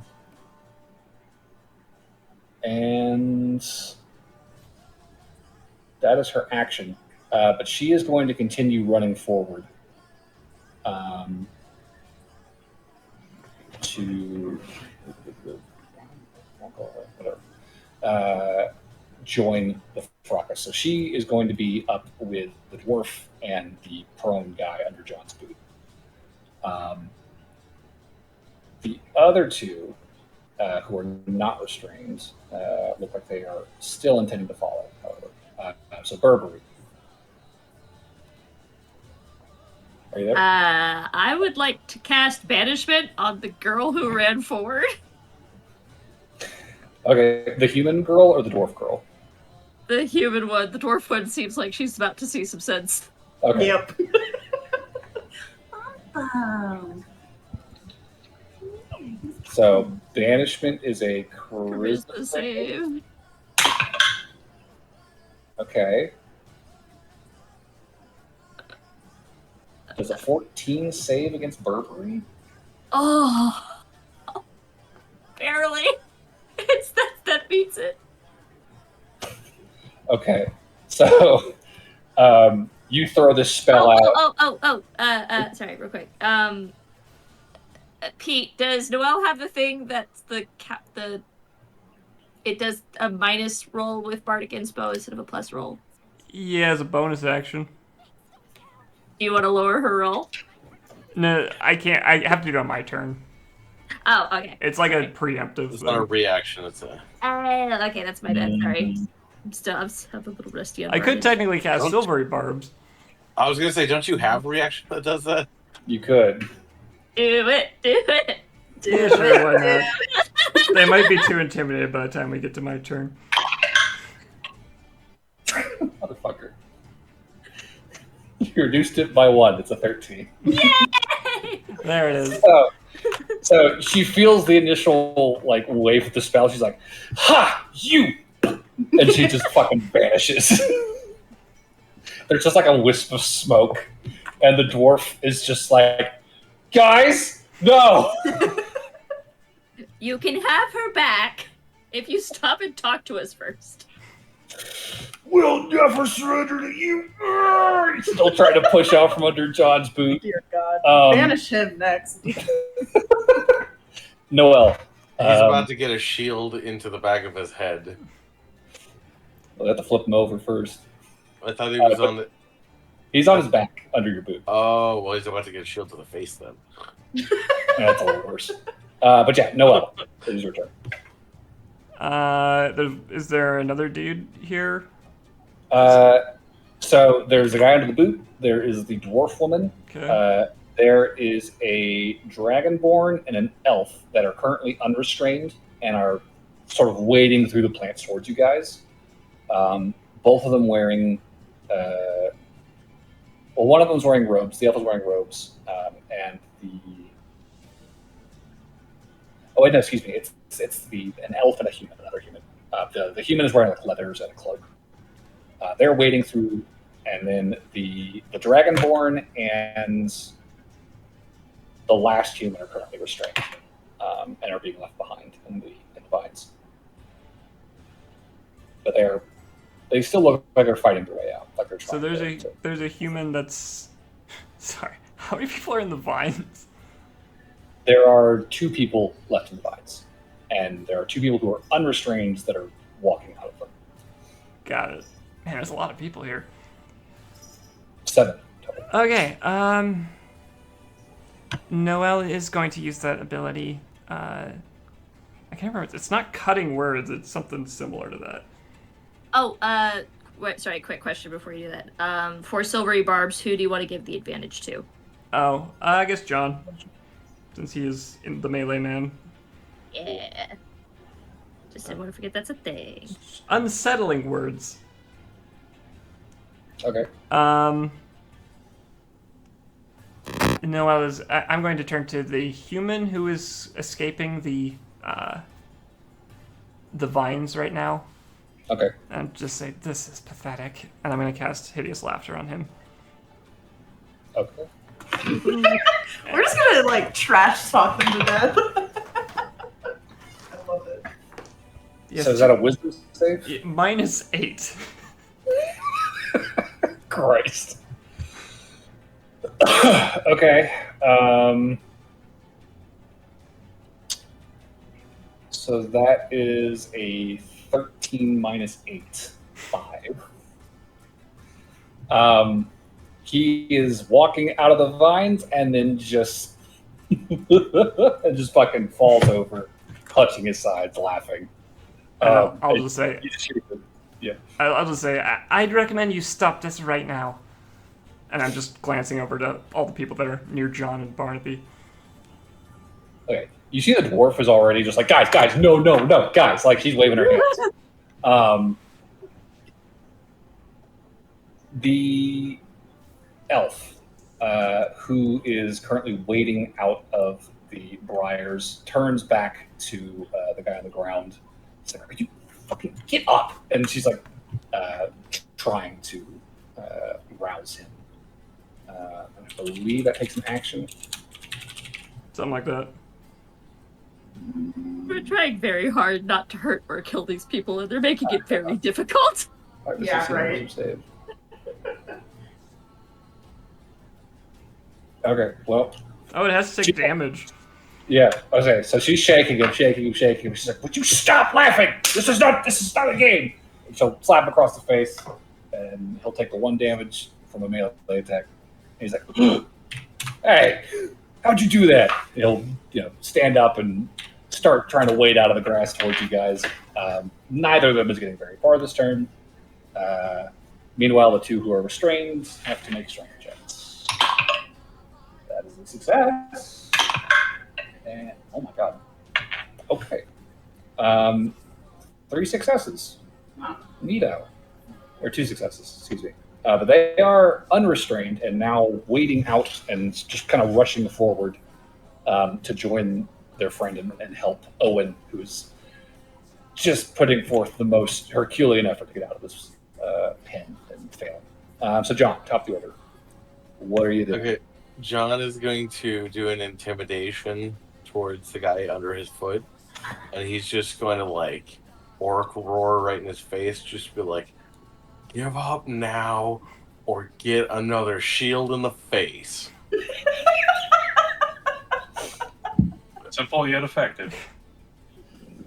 Okay. Do I need to do an Intimidation. intimidation roll? Okay, so that's a +5, and I have advantage on this, right? Yes. Yeah. Yes. Okay, so that was a.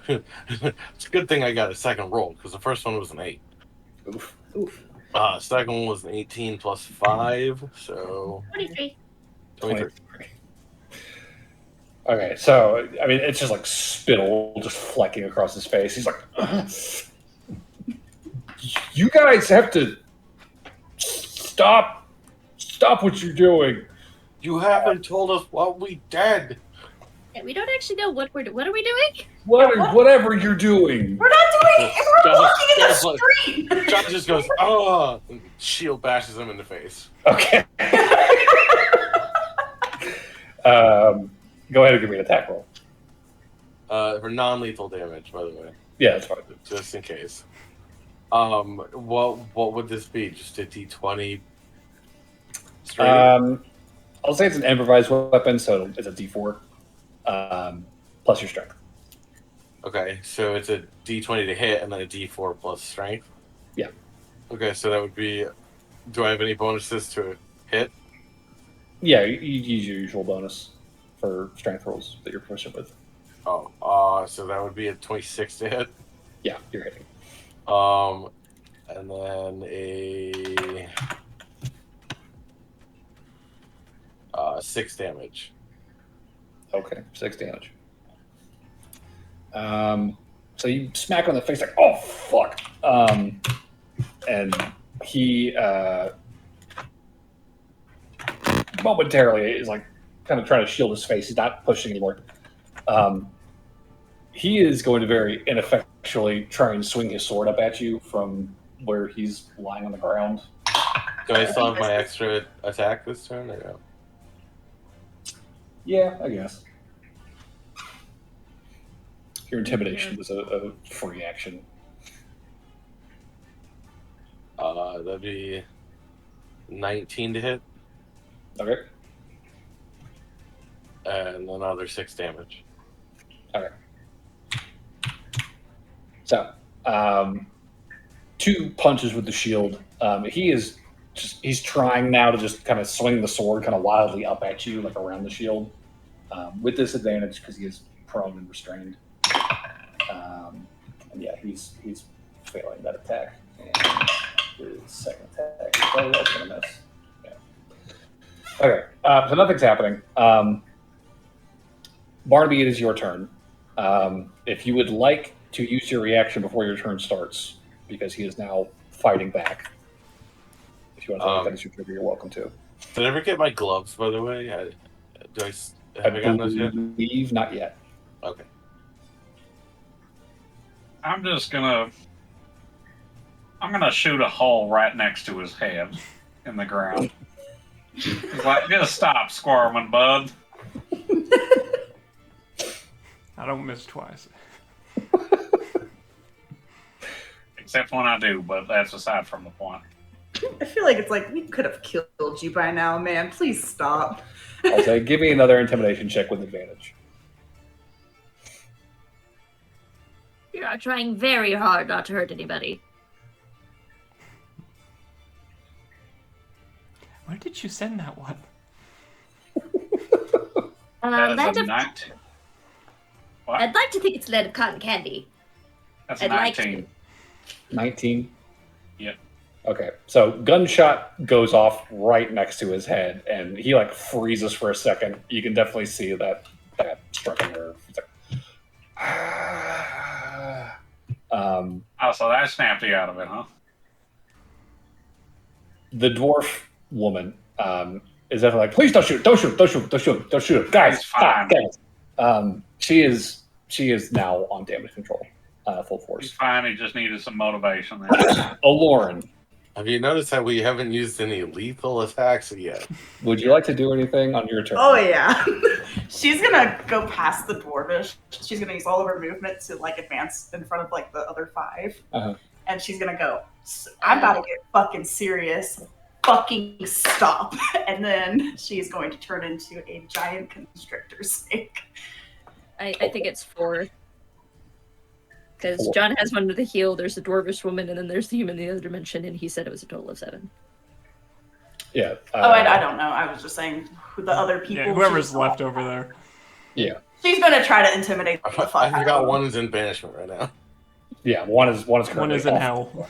Okay, that's where I assume they go. Okay, so real talk. I'd like to think that it's just like a flat, empty plane that's playing like hold music. It's just an elevator plane.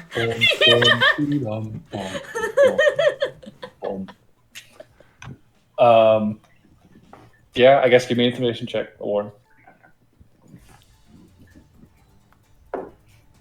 Maybe it's just a tent. It's a very large tent. The only song it plays is the song that will, or this is the song that never ends. And then there's a giant Close, fucking Jeopardy. of them. Yeah, so big ass snake appears in the street. The bystanders who at this point had been backing up and giving you guys a wide berth, but still trying to go about their jobs, see the snake and just drop all their shit and start running in every direction. Good call, Lauren. You scared all the passerbys. That's fine. I don't care anymore. These guys are pissing me off.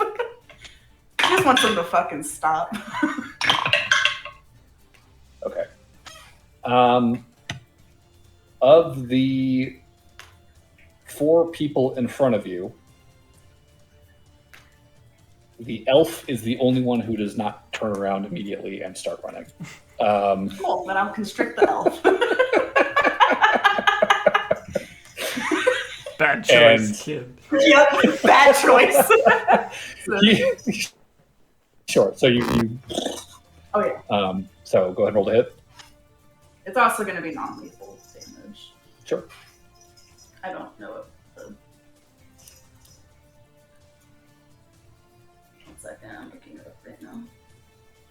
Is your tablet dead? Not to see.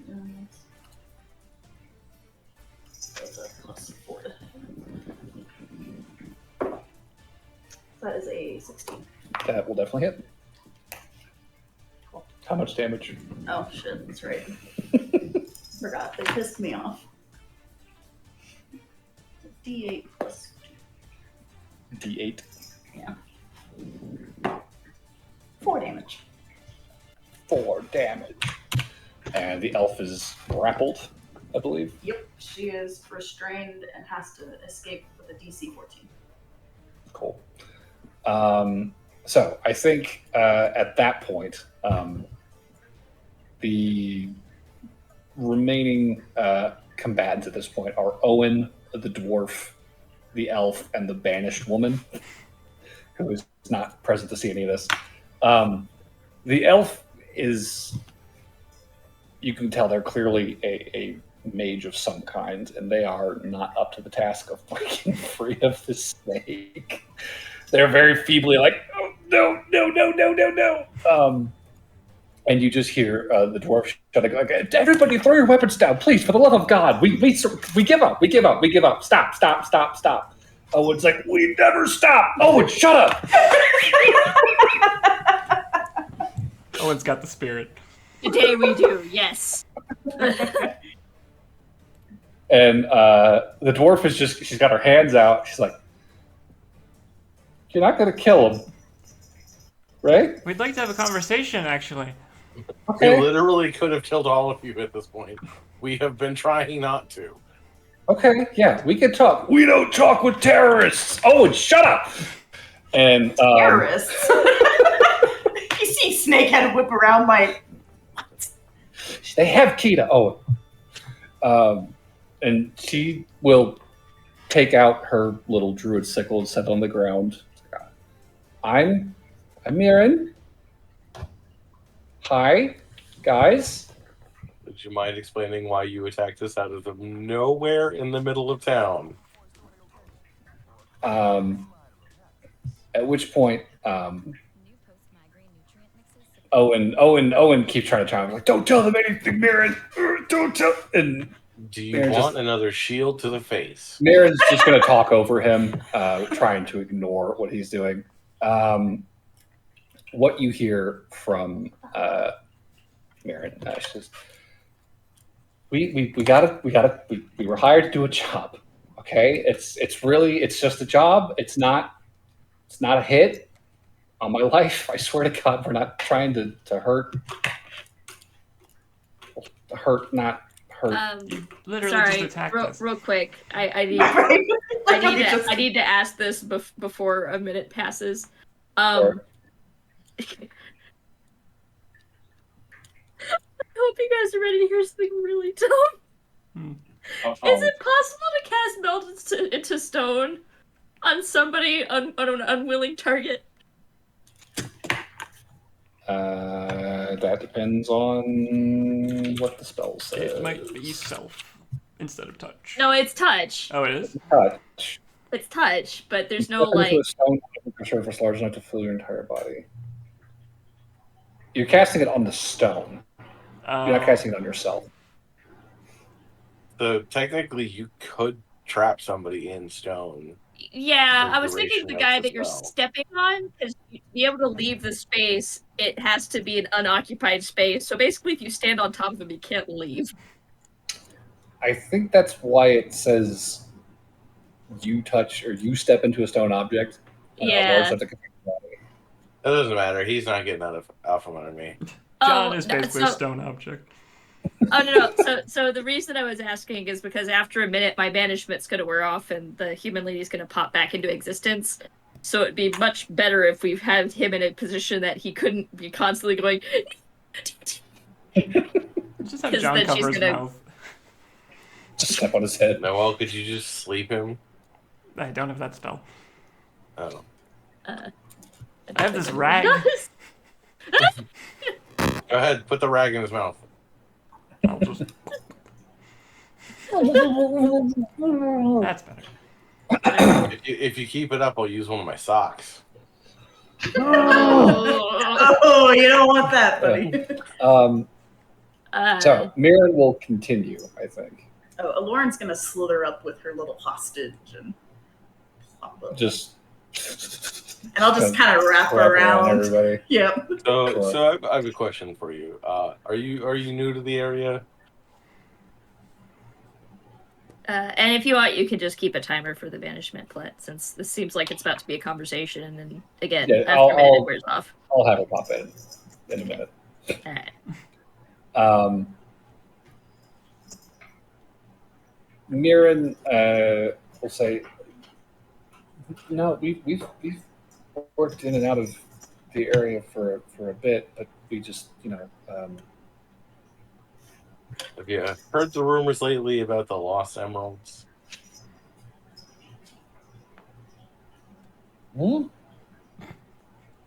You know, the people that freed an island from a curse, took down the pirate lords, And are very, very full of humility. I think Owen's eyes go right now. Owen's eyes go a little wide under John's boot. You see Mirren go kind of pale in the face, and the elf Keela also looks a little shaken at word of that. And Mirren's like, "Oh, okay, that's you guys then, huh?" Now, would you mind telling us why exactly someone tried to get us attacked in the middle of town? You got okay. I think they were gunning for captured, judging by the net thing. Just stopped from whatever you were doing. They said from whatever we were doing, which was, as far as I could tell, walking. No, wait, back up. Who said?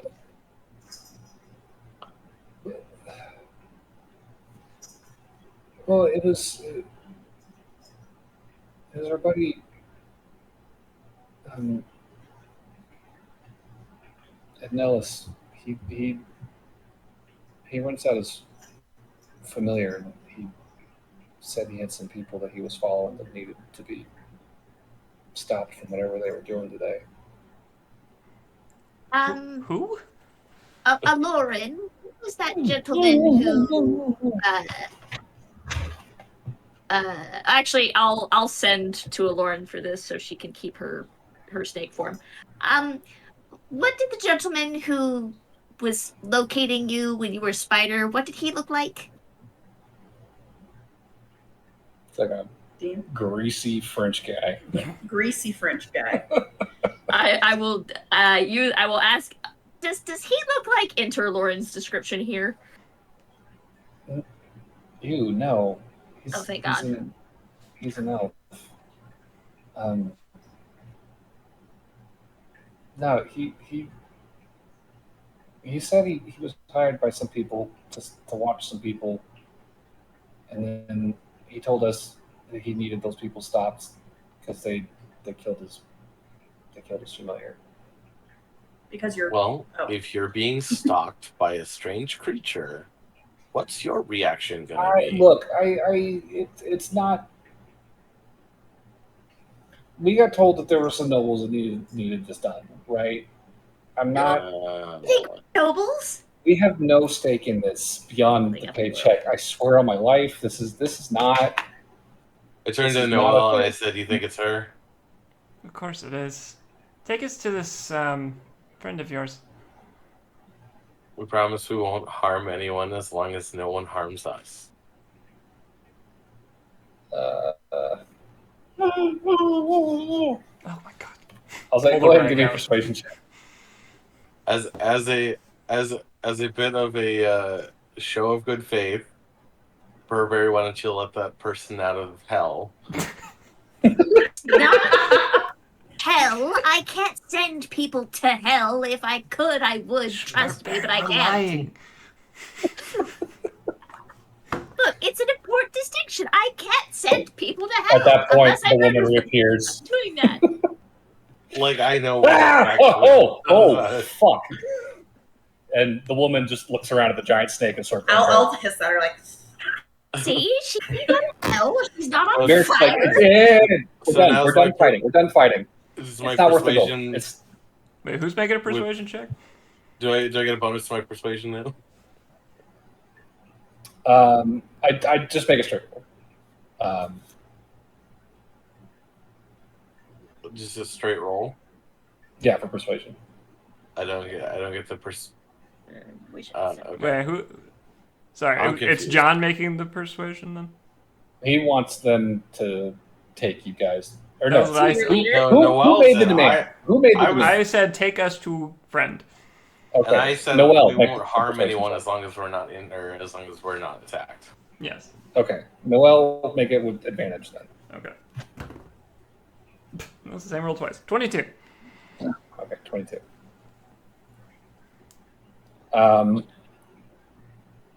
So the woman who just reappeared is very, very confused.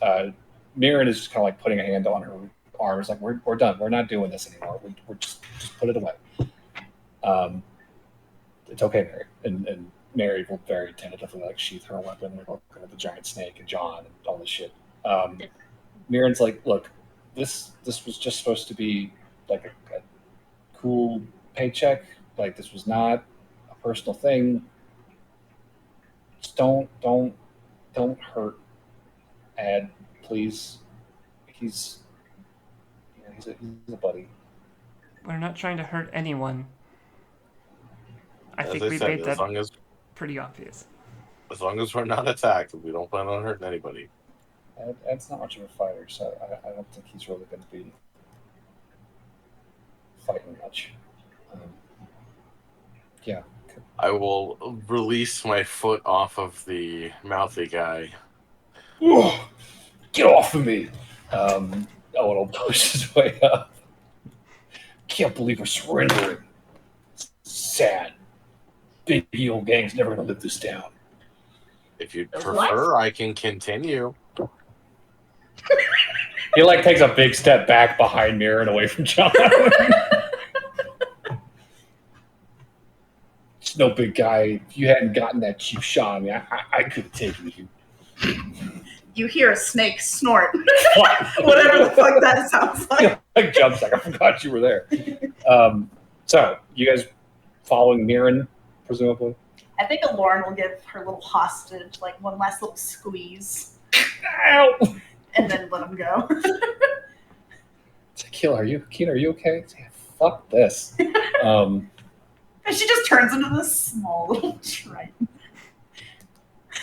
Yeah, Keen, like this elf is just like fucking watching you like wide eyed, like I'm not getting close to that girl. Fuck that. It's just a little wave. Mirren's just like just She did give ample warning before getting serious. I did. I warned y'all multiple fucking times. She spent Thank 2 you very turns much. doing that. Yeah. That's really good for me. Usually I just rip 12 people's seconds. heads off, so. fuck. You got off very lucky. You did.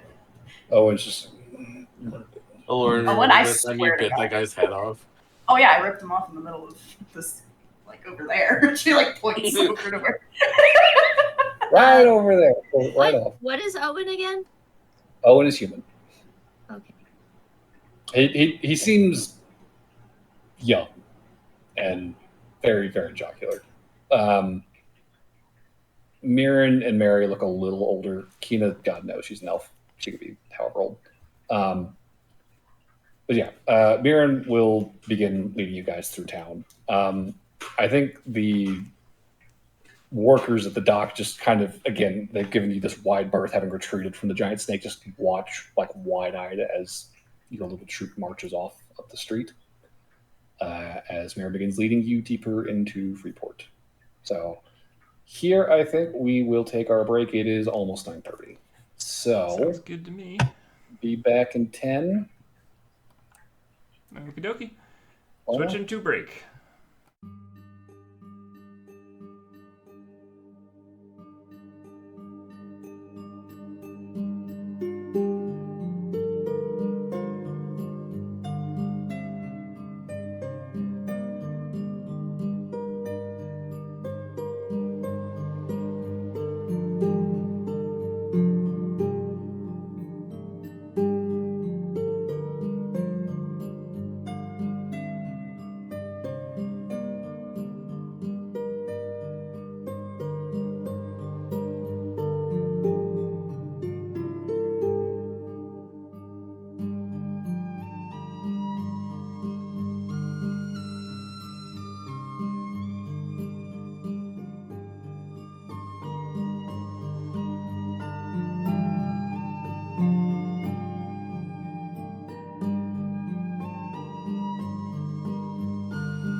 Okay, we're back. Okay. So you guys have subdued what's left of the Big Eagle gang, and you now have Mirren, the dwarven druid, leading you deeper into Freeport after this Ed Nellis fellow. whom The they Big say they Eagle got the gang? job from. That is what Owen called it. Okay. Lauren snorts when she hears that. The Big Eagle gang? That was, that's what he called it. Never gonna let this down. Well, I mean, half of your crew fucking ran, so good job. To be fair, if I was facing you down, Lauren, I might just run through. Yeah. You don't have to rub it in. Ugh. I'm just saying, that's a big name. I While have a you're feeling walking- you got your ass kicked a lot as a kid, didn't you? And I always got back up. Lauren's laughing. Lauren's just fucking laughing right now. She's like, guys, let's stop tormenting them. This feels mean. Let the big boy have a break, and she'll pat him on the shoulder. I gotta admit, Owen is kind of adorable. Owen has got just the biggest fucking like man baby scowl on his face right now. Just She's like, can I just pinch your cheek? don't do it. Okay, well, there's Oh. there's not picking on them, and there's patronizing them, Lauren. Sorry, I'm sorry. I get them confused sometimes. Just look at him. He's adorable. I know.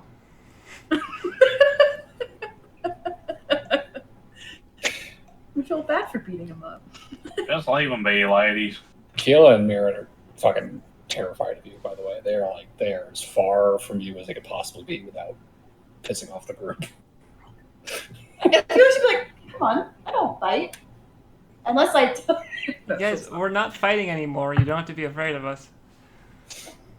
we didn't want to fight you at the first place, and I gave you a lot of warnings. I mean, you guys kind of have us at sword point, metaphorically speaking. But Are we even do we have our swords out? Do we have our weapons are you out? saying we could run?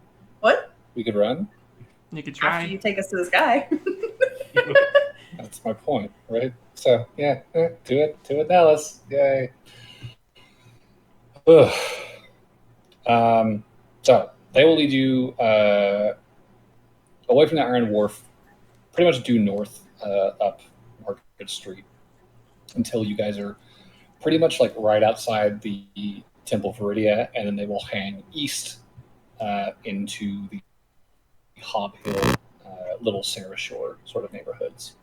And you guys will pass under the hill where Belgrade Academy stands. You'll pass by your favorite little sandwich shop at the foot of that hill. And making your way in sort of the northeast corner of Freeport, pretty deep into the Elvish neighborhood of Little Sarah Shore. They will lead you primarily on like main streets until they reach the turnoff. Mirren indicates here, and she says, "So, Nellis is a few blocks from here. You're gonna take us to the door. Okay.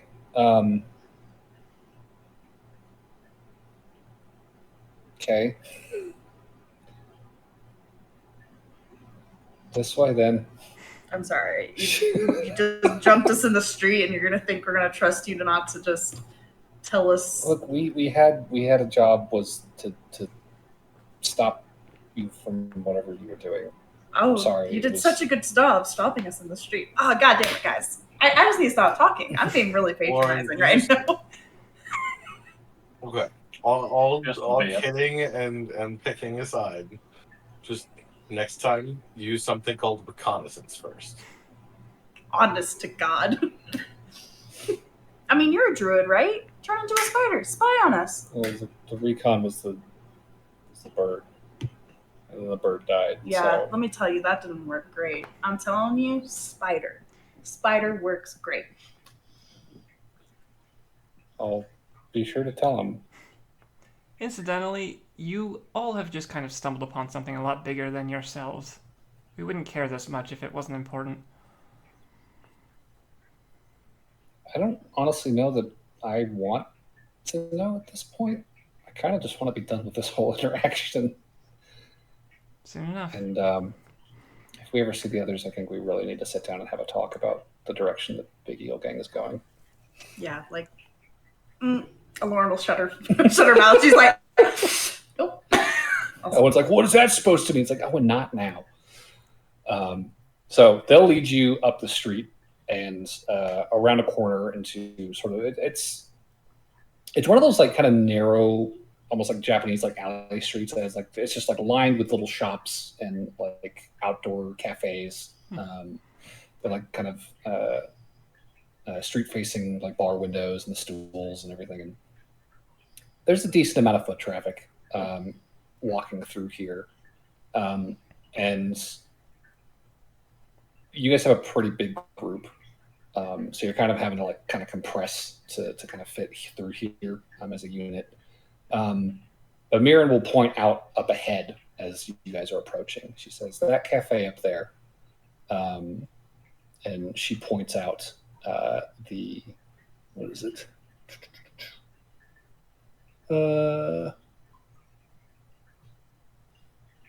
The Curin Cafe. There's like a little picture of a moon and like a cat like slipping on it. She says he runs the cafe and he hires out his familiar to folks, I guess. What's he look like? He's an elf. He runs the shop. Tall, lanky male eyes. Okay. Yeah. Eye color, hair color. Brown. He's a guy, I'm sorry. I mean, he wears it pretty long.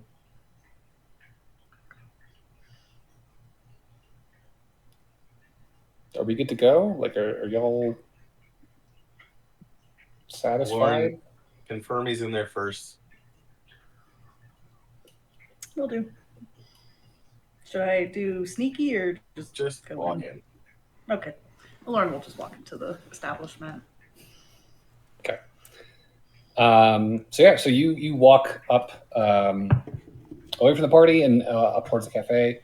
There's a handful of stools at a bar with a little service window, all occupied. Next to them, there's the door with a little bell over the jingles as you step inside. And it's cramped, but very homey in here. Lots of wood fixtures, lots of plants kind of hanging out all about. There's a very large, very round, fluffy orange cat sitting on the counter that just kind of like looks up at you as you walk in, She's and gonna then be like, "Hi, kitty." goes right back to sleep. Can she try to pet the cat?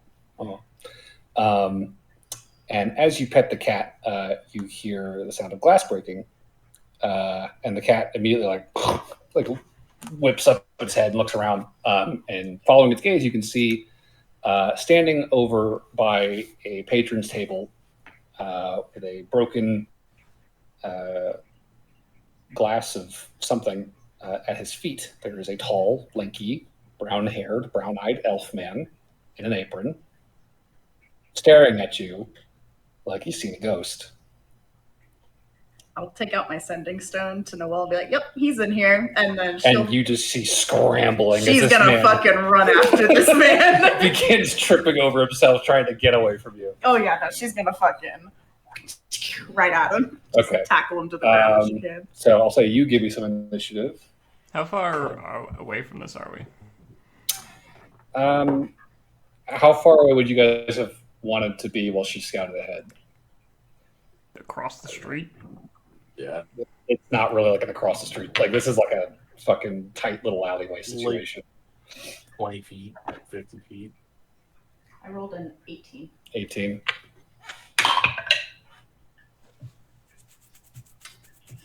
Yeah, you're going first. So what are you doing? I'm gonna run up to him, try to get in his path, and be like, "For the love of God, don't run. Don't make me angry. We just want to know what the fuck is going on. So just calm down. Let's have a civil fucking conversation because you obviously have no idea who we are." Okay, yeah, give me a persuasion check. 13 plus 5. 18. So you jump ahead of him, cut him off, and are just like, "Hey, chill, man. Like, let's talk." And he is immediately like skidding to a stop, like trying to like catch his foot. He's like, look, I'm sorry. I'm so sorry. I wasn't watching that much. I was just, can we not do this here?" Like everyone in the cafe is like watching him, like drinks in hand, just like. Well, my friends should be here any moment, and then we can all have a good little conversation in the back. I'm so sorry. We'll probably join. Yeah, we'll tell the others they can go. I'm sure you guys once are I get that sending. Yeah.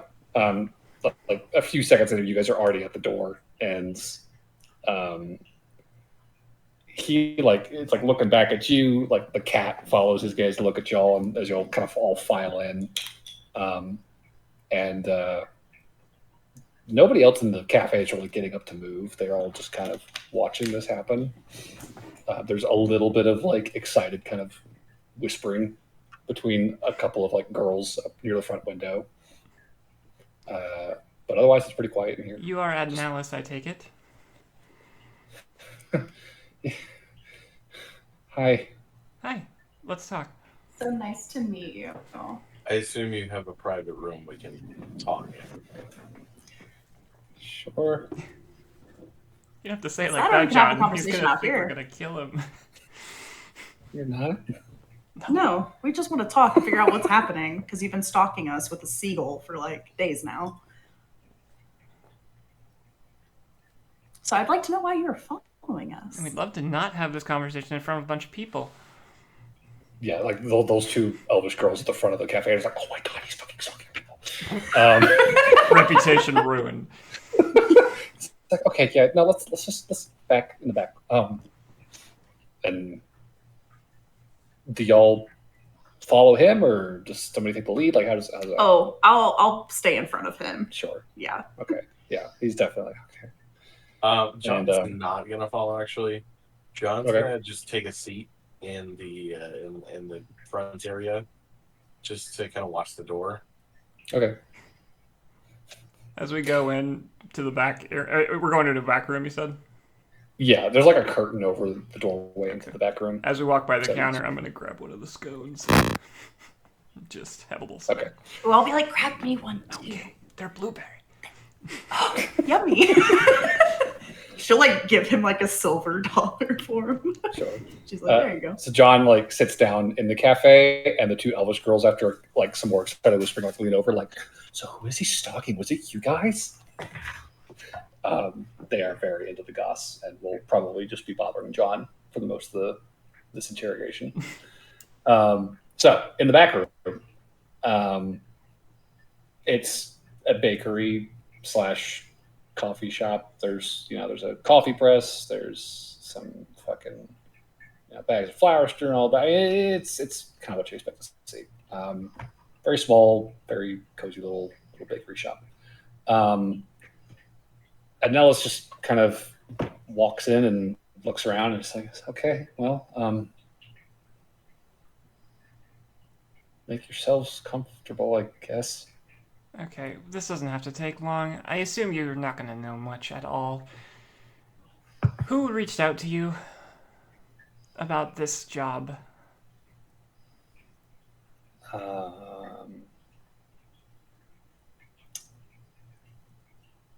Question is, did you guys keep the eagles with you? No, we shooed them away after we got the sending from Aloran. Okay.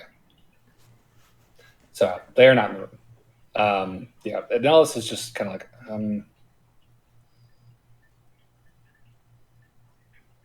a repeat customer, I guess you could say. I don't What's their think. name? Oh, sorry. What were you gonna say? No, that's a better question than what I was gonna say. Who? Name.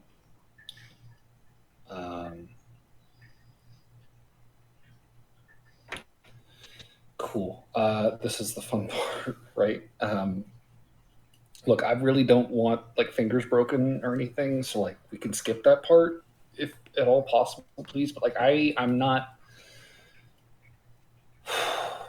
I'm not supposed to talk about them. Oh my to god! people. Of course you're not. I'm serious. Like I'm not supposed to talk about them. Yes, And and you're sending people after us to hunt us down in the street and kill us. So, like, how about you give us some answers? Because my fuse is really short, sir. We do not have much patience left. It's about Yeah. as short as she is. Yeah. Look, So if you want to avoid all those antics that you clearly don't want to happen, just fucking tell us what we want to know. look,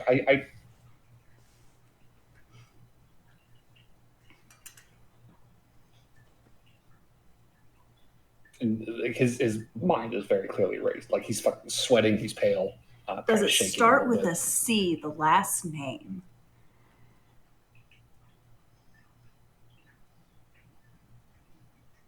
There's a moment where he goes like really fucking white, and he's like,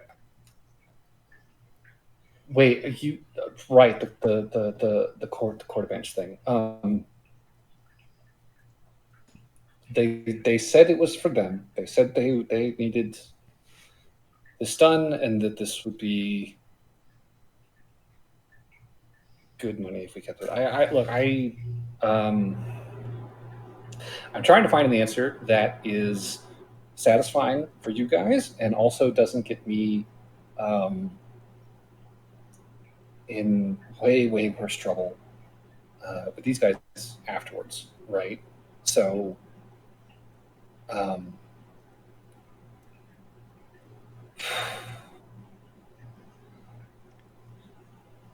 How about a different question? Repeat customer, you said. When was the last time they hired you? okay. Before they asked me to go looking for a hot Triton lady, Aw, I think I'm changeling hot. friend. Before this Don't give job. her ammo. Hey, Barnaby. Yes, before this Nancy. job. Um,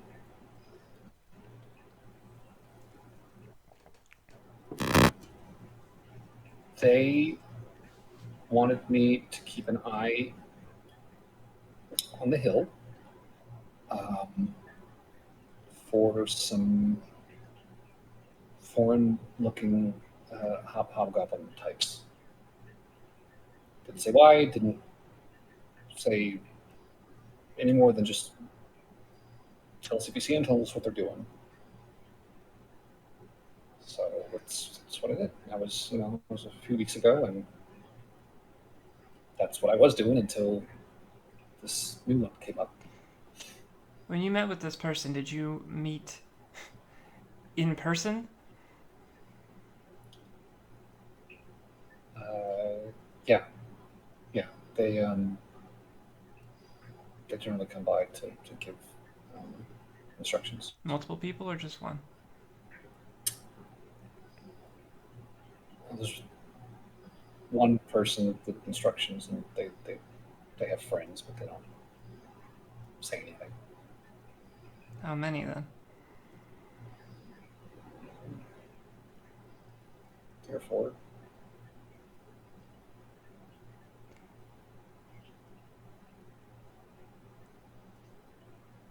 Have you had any correspondence with them outside of these 2 meetings? I mean, yeah, they've given me work for a while. They're repeat customers, like long time customers. To be honest with you, Adnellis, your answers are confusing and a name would be a lot more helpful.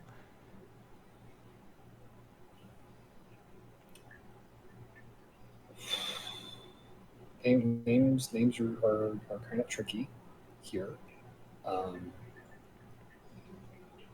Core dimension is not enough, I guess. Nope. Um, We already knew that, so that's not new information. Yeah. Oh, I do have a random question while you're coming to this life decision of yours. Why are we terrorists? What? Okay, one of the guys who attacked us said that we were terrorists, so I was just curious what that was about. Yeah. Real quick, while he turns to Aloran to answer that question, I'm going to cast Charm Person. Okay. Sure. Make a wisdom save.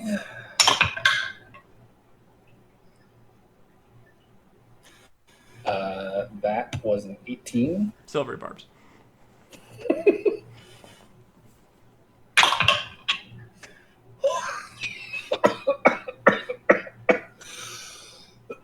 That's another 18. All right.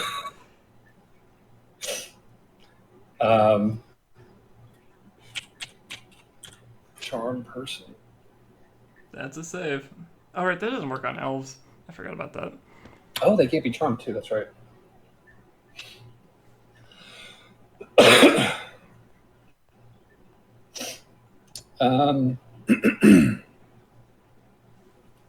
Excuse me.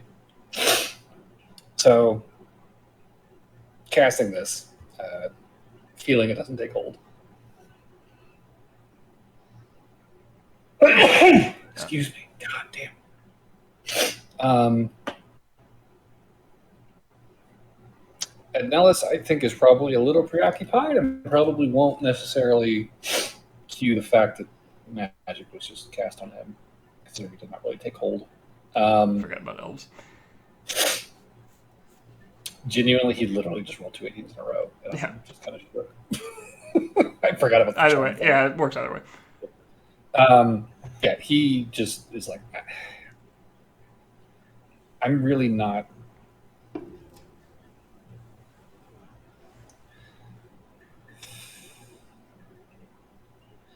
Okay, hypothetically, if you had this name, say, what would you be doing with it? Because I might be able to do something like that if you want, as long as it's not like gonna get my cafe burned down. Do you think we're gonna burn down your cafe? Lauren laughs. She's like, "Holy shit, this guy's terrified of us. We didn't even do anything." It's I kind of think funny. he thinks they might burn down his cafe. Oh, well, we're trying to get make them go. How away. big is this group?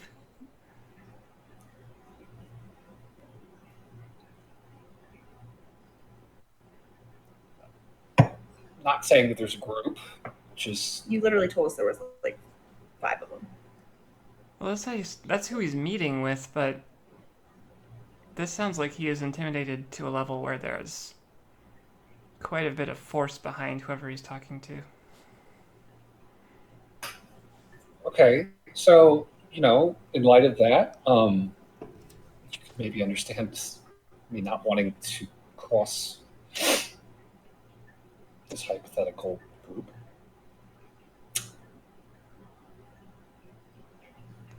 This For the sake of argument, again, say you had the name. What would you do with it after that? Well, I don't think you would be surprised to hear that these people are trouble that we are trying to track down. Okay. Yeah, that's fair. And we get rid of trouble. We are trying to make Freeport a slightly better place. As we've done in other places. Are there more of you? We're just really good at what we do.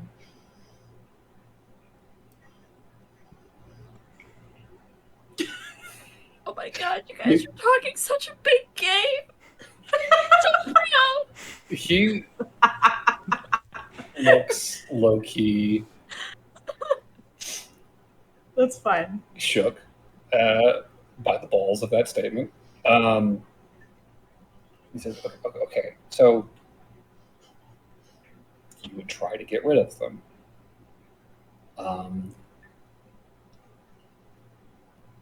So if I were to hypothetically give you this information, I would in part be responsible for whatever you did to them after the fact, which they may take personally.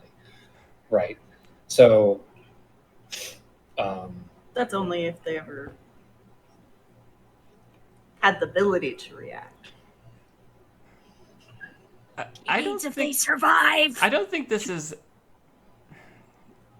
Look. Also, we're not really trying to We we're trying to get them out. Here's the thing: we don't know how complicated this is because we don't know how involved these parties are. We're trying to get a name so that we can figure out who is tied to what. Because what you're saying sounds like the work of a cartel or something like that. And what we're saying is we're trying to track down one group of people. We were kind of talking past each other. he's definitely looking sweaty. Does it start with white? End with cartel? That's the full sentence, Lauren. Okay, cool. No. Cool, great. Can we get a name then, please? Do you guys want to talk to them then? Oh my god. Just tell us the name. Okay, fucking god, it Unless you know about what our actions are going to be. I don't want to know. Well, see, but you're asking us what we're going to do, and that will put you in liability later on. I'm just trying to like help you without pissing them off. Without You're not helping us out at all currently. You're just pissing us off.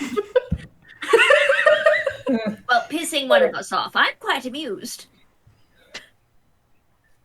As I said, my patience is very, very minimal after being attacked on the streets. So I feel like the Lord would say, I have this much patience, and he's like, your fingers are touching. yeah, pretty much. She's like, so you see, this is where I was when I walked in. And then she'll just do exactly what Burberry said. This is where I'm at right now.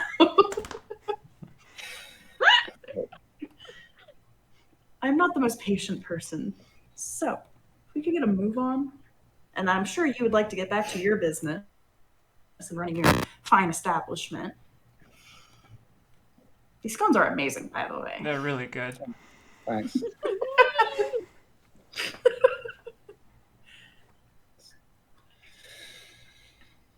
God. Okay. His name's Kiorian. Kiori. Please, whatever the fuck you do after this, just do not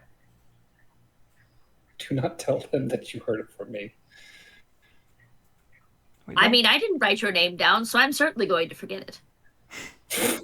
We don't currently have any reason to rat you out, although we don't know this name. Is he like what is he? He's a Goliath. He works for the Calabaya family.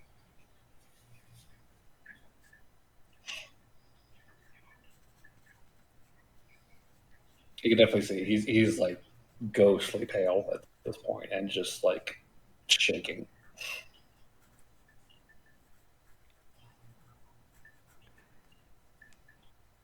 Who's the Calabaya family? They're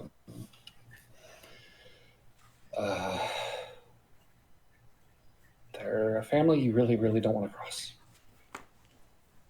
They've got their fingers in everything in Freeport. And just so we're clear, they are the ones that hired you to spy on us? They hire a lot of people. I'm sure I'm not the only one. You guys just kept finding my bird. Well, it didn't talk, according to what Lauren said. Yeah, I Which tried to was talk to it. suspicious as hell. You didn't mention that. Fuck.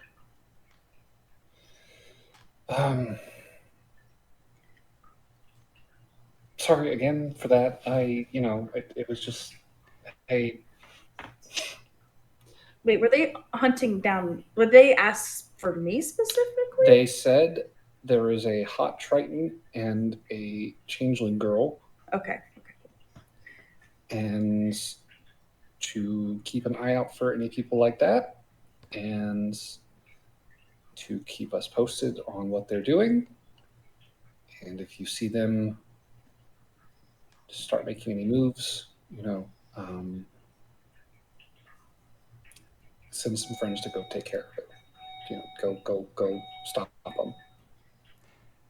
I said, okay, sure, yeah, that's fine. I can do that. So I told Owen, if this Triton and Changeling and company start doing stuff, like, are you guys cool to go stop them? And they were like, yeah, sweet. Ready to go for obviously this is bigger than all of us. Like, obviously this is way, way, way, way more than I wanted anything to do with. But So where exactly did the Cordmunch name come into this? they said if I needed any help, getting muscle, to mention them. They're like foreign nobles or something. They got like a lot of money. That's terrible. Okay.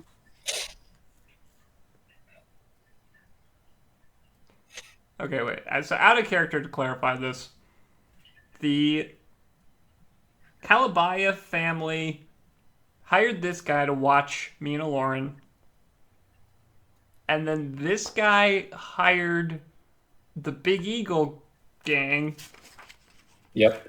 to attack us. Where I'm still confused about it. Like, so he told them that we were gonna attack the Cordamunch family, and that was an instruction he got from the Calabaya family. Look, I tried to summon my bird and he didn't show up again. And I figured that was because you guys were doing something. And I don't know what it was. I don't want to know, but like, I'm just saying, like, that felt like the time to tell Owen. So I told him. Well, if I keep seeing your bird, we're still gonna kill it. So I was just doing my job. I'm just letting you know. So if you want to save some money, and since it's really expensive. If you buy 10 pounds of it, yeah.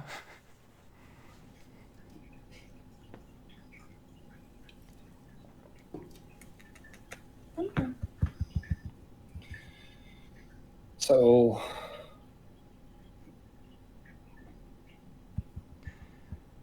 How did you get wrapped up in this Calabaya family stuff?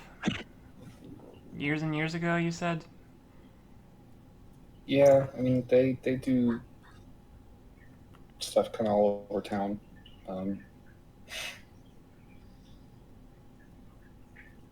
It's not like, God, that's what I'm supposed to be talking about. But they run protection for a lot of small businesses like mine, and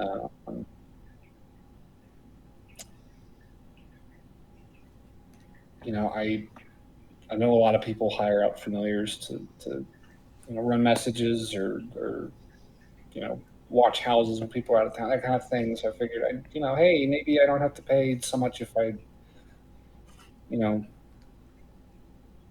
have my buddy do stuff for you. So, that worked out for them. They were cool with it. Shaved a lot off my monthly payments, so I was fine with it.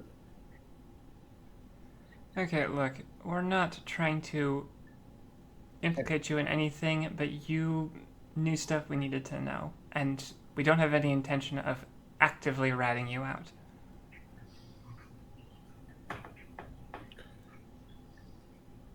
I mean, I don't know how you're gonna do it if you're gonna. What you're gonna. I don't know. I don't want to know. I don't We want don't to know know. what we're gonna do either, okay?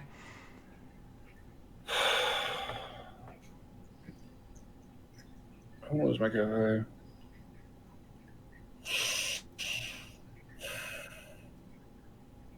Oh, hi, Tenzin. What's wrong, Papa?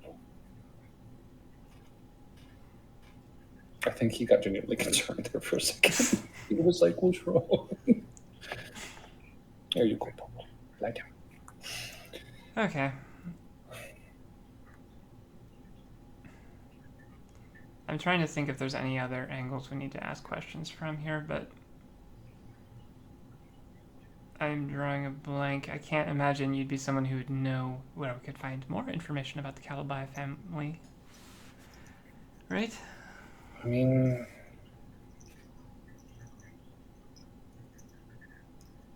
they run protection for a lot of people here in the neighborhood, but I can't imagine anybody else is going to want to talk about it any more than I do. Any business owner you can think of that just hates these circumstances?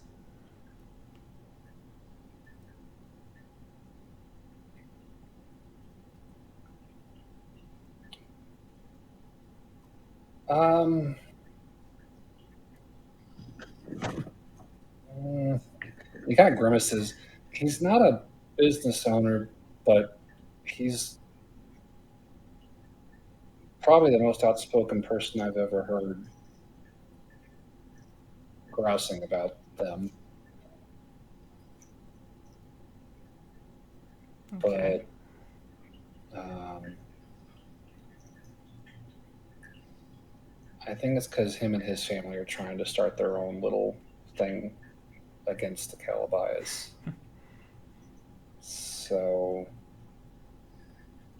I don't know how useful that'll be to you, but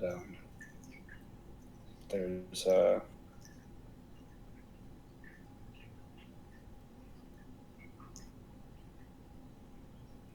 there's a goblin, friggin'. He lives up in it's like up the street. It's near the park in Hob Hill, like Krennicke's something park. I don't know. It's Goblin. Um,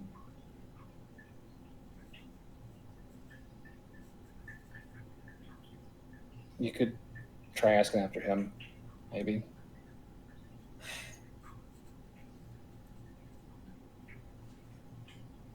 What was his name? Friggin'. Friggin' goblins. Friggin' goblin.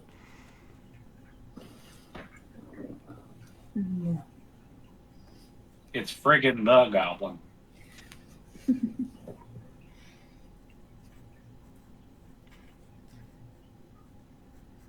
Um.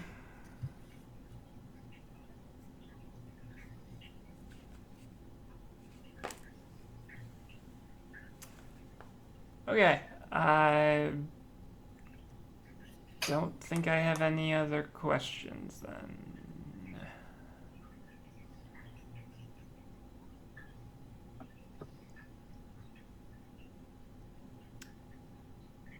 I guess we've gotten everything we needed.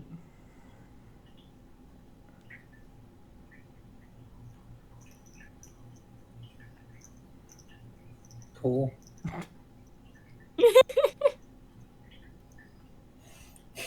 What? He is just this shaky white mess in the middle of all of you in this kitchen. Let's go regroup. If we have more questions, we know where to find you. Yep.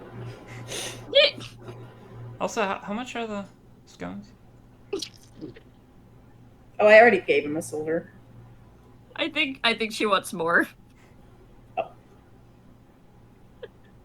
So Yeah, it's worth it. I'll put a silver on the counter as we leave. okay, cool.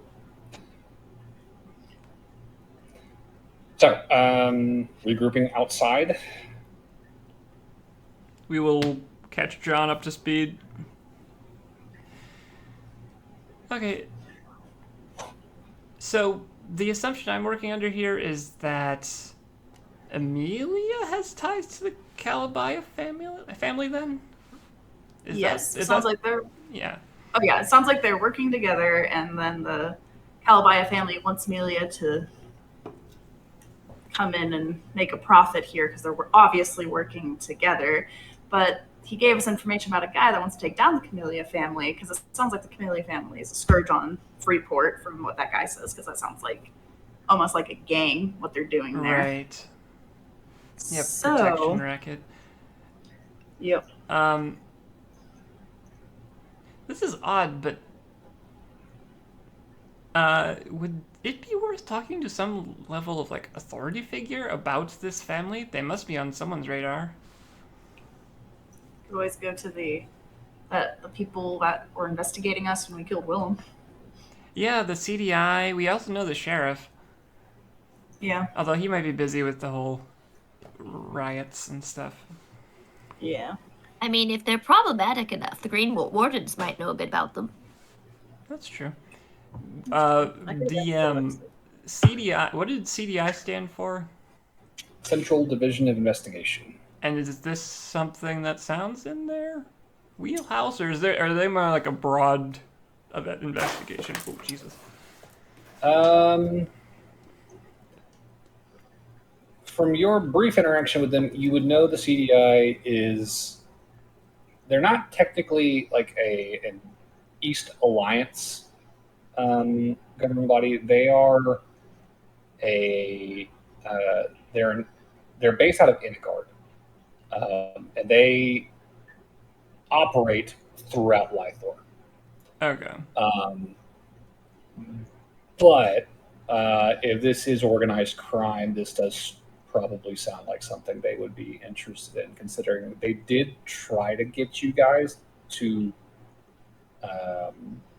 help out as far as intelligence gathering with regards to piracy in the area before you guys left Freeport the first time. I'm just gonna keep saying this, but I do also want to keep an eye out. We are being followed. Not by seagulls this time, though. I would very specifically like to see if there's any shady folks. Other birds. People, weird people. People. Okay. Because Give me a perception check. if Sandy saw us go in there, then that guy's probably gonna be fucking dead. Well, can't roll a amazing perception check tonight. That's a 17 total, though. 17 total. Huh? I'll join in on it. Why not? Yeah, I'll also join. An unnatural 20. Ooh, 22. Unnatural 22. I rolled a 19. Okay, so highest was a 20. Yeah.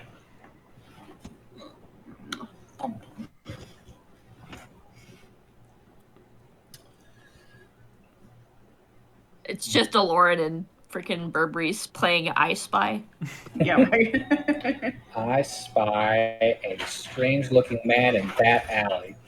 I will say, Burberry, as you guys are Left that out. departing, you would see out of the corner of your eye.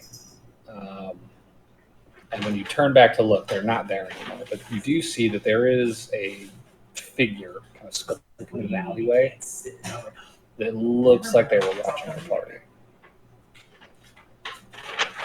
But when you look back, they're not there anymore. I will mention this. Good. Lauren, Yes.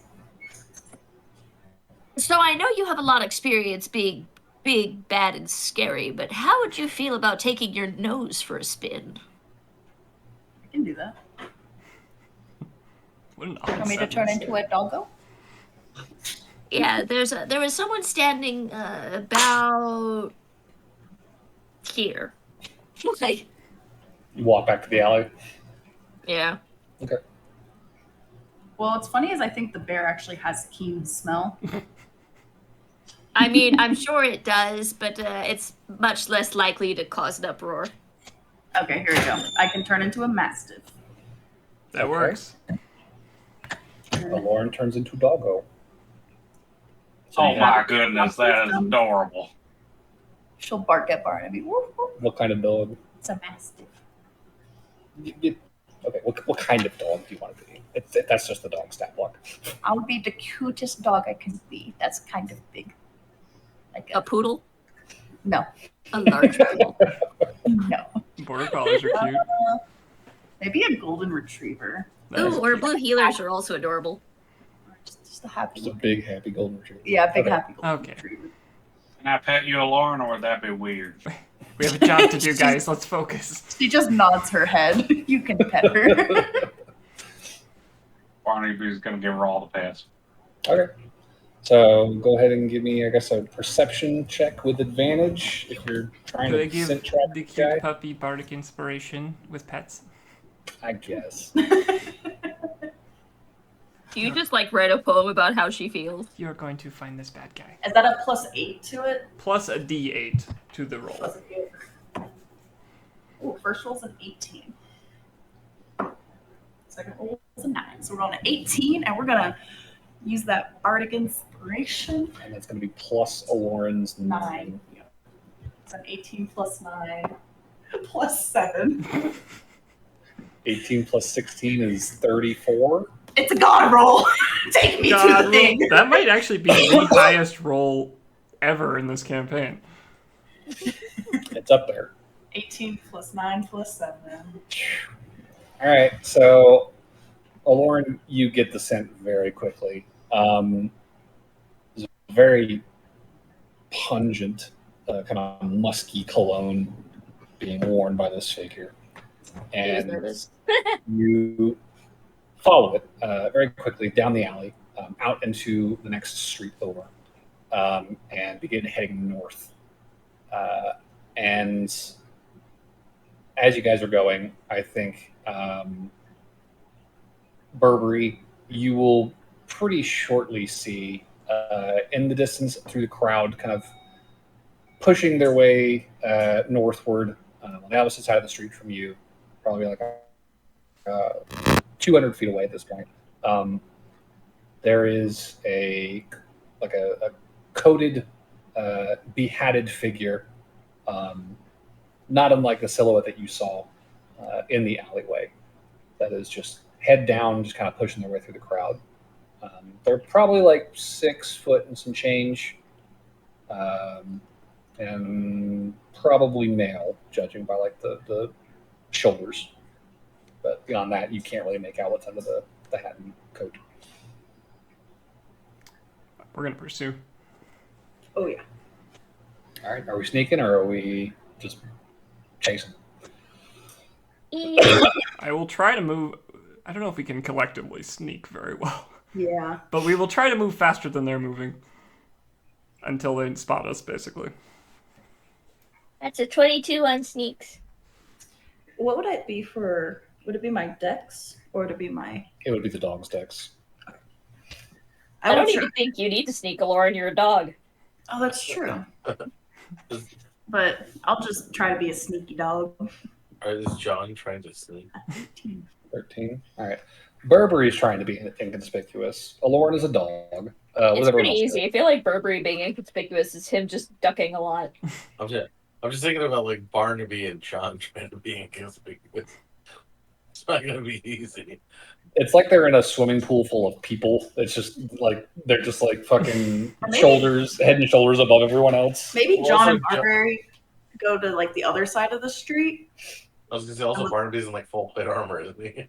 Yeah. Yeah. Because if you guys kind of like tail us while we're trying to sneak. Yeah, how about At a that? distance. Me Yeah. and Barnaby will get back a ways.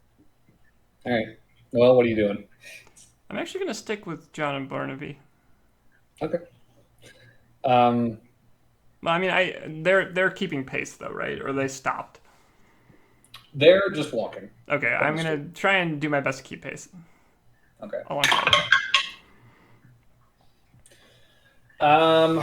So I will say Burberry, it does not look like they notice you necessarily as they kind of like, they're sort of looking around, just kind of surveying their surroundings as they walk.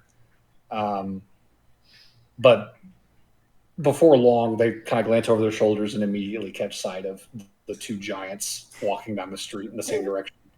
And you will see their pace quicken. How far out are they at this point? If you're keeping the same distance that you've been at, it's still about 200 feet. John, come with me. I'm gonna cast Dimension Door. Right in front of him. Okay. Okay. So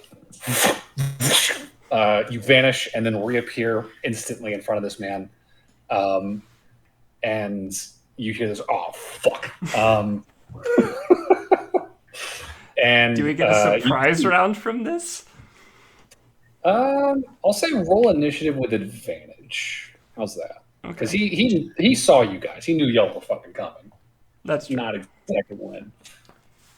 Well, that was a very big difference. I got a 1 and then a 19. So 21 for John. Okay. 16 John, for Noel. 21, 16. And 12 for Burberry. 19. Okay. Let me write down everyone's then. John was a 19. Noel John was six- a 21. 21, excuse me. Noel was a 16. Correct. Burberry was a what was it? 12. 12. I knew there was a T. And then Lauren and Barnaby. I had a 19. 9. Okay. And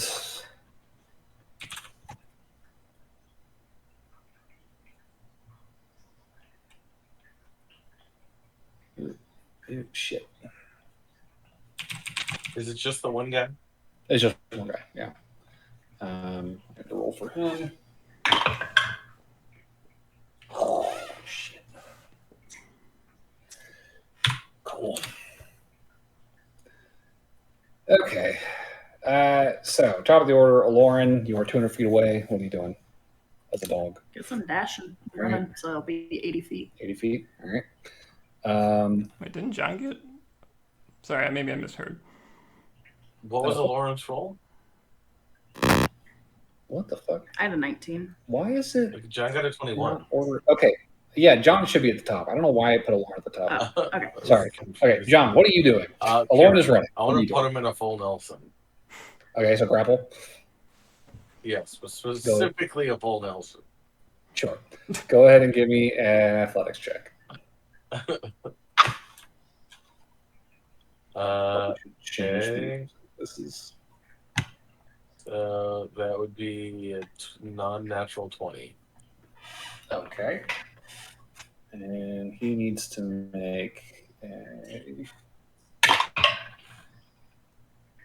Oh my god, it didn't work. He got a 21. Holy That's- shit. Can I silvery barbs that? Oh, you bitch. Get it.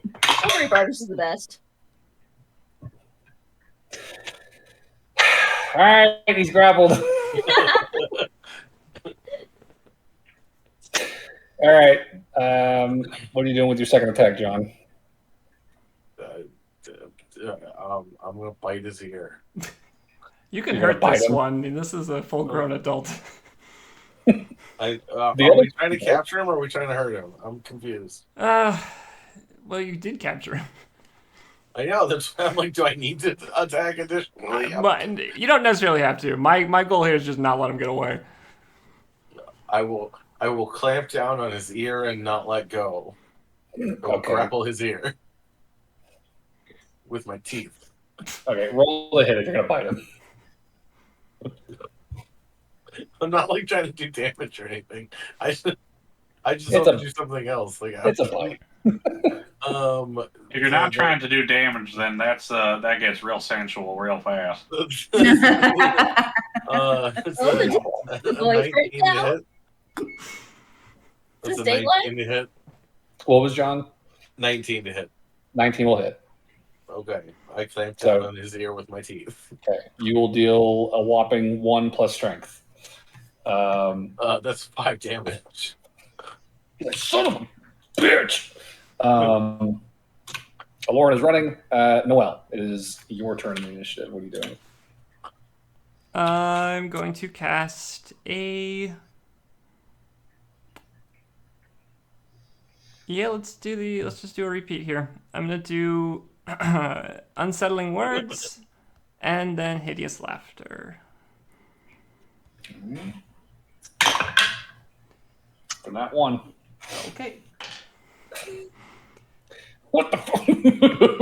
All right, now don't hurt him. All right. So you now have That was this getting laughing really weird. man in a full Nelson. With his ear bit and he's laughing. This is getting weird real quick. It only gets more now, sensual from folks. here. Burberry Barnaby chasing after Lauren. Anything you want to do on your turns? Just walking's fine. He Always will saying, yep. attempt to save. It's a wisdom save. Correct. Okay, 16. DC 17. Well, so much for that. Still laughing. So you guys have this man in the full Nelson. John, what are you doing? Is there anything else to do? We could drag him off the street, probably. There's definitely some people looking at you like, what the fuck is happening? Official there? business. Nobody pay any mind. I don't know. I'm just gonna drag him into an alley or something. Okay, that's fine. By the ear. No. Lauren just bounding towards the rest of the party. Noelle following John. Burberry and Barnaby catching up. Yeah. We'll attempt another save.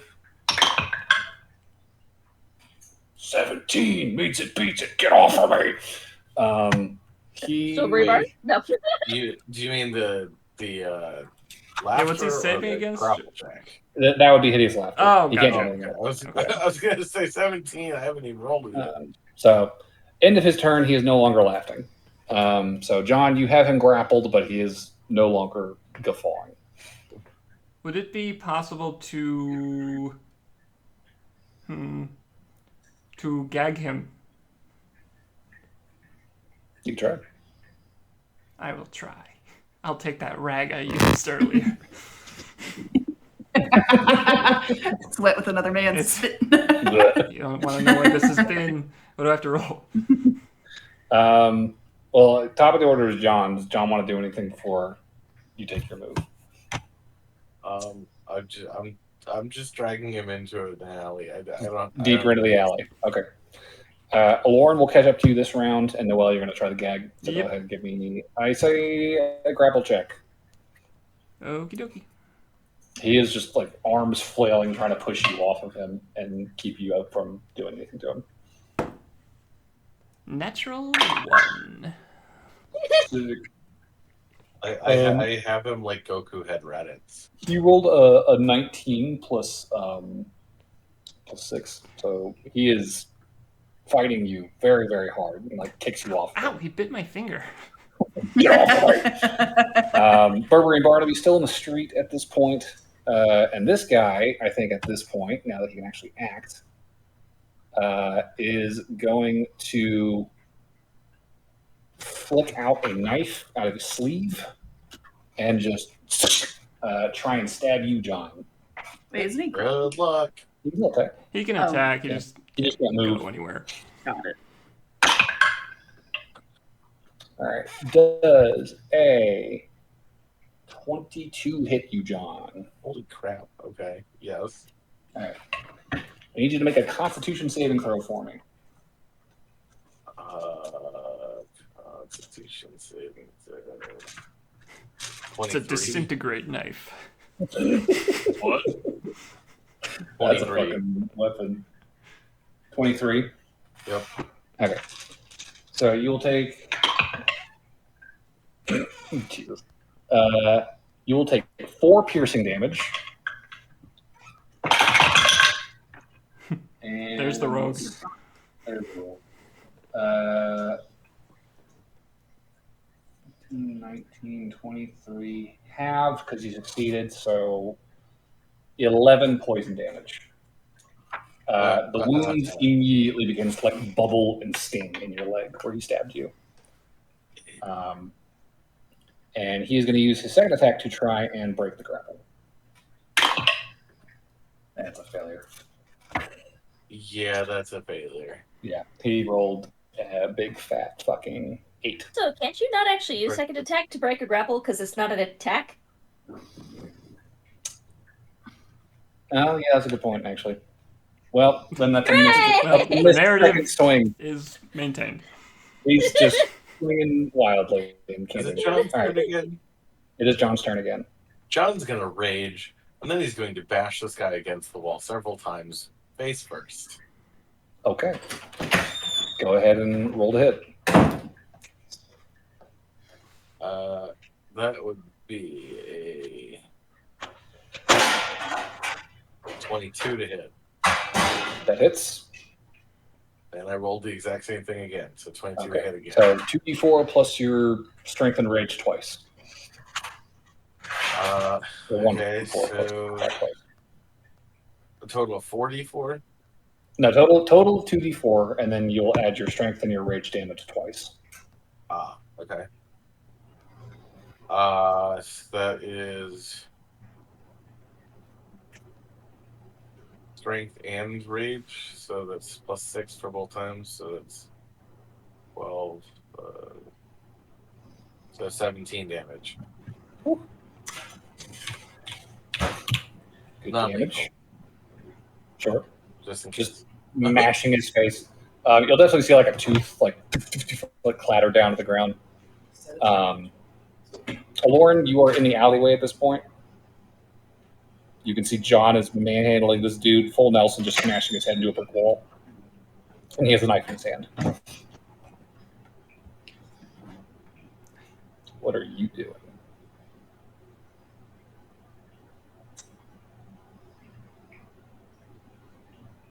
Oh, look, an adorable doggy. Oh god, it's got teeth. Actually, Hey, Lauren, bite his balls. Oh no. I have You a don't bite the family jewels. You do when this guy stabs your friend with a poison knife. while Chani's thinking, I have an odd question. Yeah. There's When no that- etiquette to battle. When that tooth fell out, did it change at all? It did not. Okay, good to know. Cool. I'll bite the guy in the balls. Okay, roll it. Oh no. Oh wait. You're not there, Barnaby. You're walking. I can see what's happening. Now we ducked into an alley. Yeah, they're out of sight. They're like fucking 30 feet down this alleyway at this point. Oh dang. Alright. Was a 19 hit? Yeah. Absolute bite. Gotta keep hold of that knife while your jewels are bitten, bitch. Get off of me. 6. 6. I'm a dog. Yep. Plus your strength. Oh, 6 total. Yeah. Okay. So 6 damage, and there's definitely a oh no as you clamp down, just growling. Burberry and Barnaby. At this point, I think you guys would be able to get to the mouth of the alleyway and see this altercation going down. Oh no, You not the almost- family jewels. You almost missed it. Ooh. So what are you two doing? Wincing horribly. Ooh. Yeah, bad dog. Carrying the poison, carrying the poison on John, baby. Baby, you seem fine. Okay. Oh, I'd like to say Lauren clamped on and has not Yeah. let go. I Yeah. also, Oh, no. I also do not know that you've been poisoned. True. I mean, he does have a stab wound in his side. Yes, but being stabbed and being poisoned are two different afflictions, which require two different spells. Mm. And also, one of them doesn't actually do any healing, so Although I guess it was poisoned to like a status. It was Or just poison a one damage. time? Just poison damage. Okay, yeah, so I'm not actually poisoned. So it's more like Yeah, it's just damage. yeah, no, it's more because like an the acid kind of to situation. fix a poison status, I would have been like, okay, cool, let's lesser restoration him, cool, It nothing always happens. confuses me that poison damage on weapons works more like acid than poison. Because it doesn't really infect the person that you stab. It just does a one-time And damage. poison in D&D is really... It depends on the ability. This one does not have any extra stuff on it beyond just the damage. Depends on the poison too. Yeah. More fatal. So I'll We're do a Barnaby. thing, and then I'll do another thing, and then I'll cast command and tell Okay. him to grovel. Grovel. All How does he right. grovel when he's in a full Nelson? That's the best time to grovel. Especially when there's a dog biting the jewels.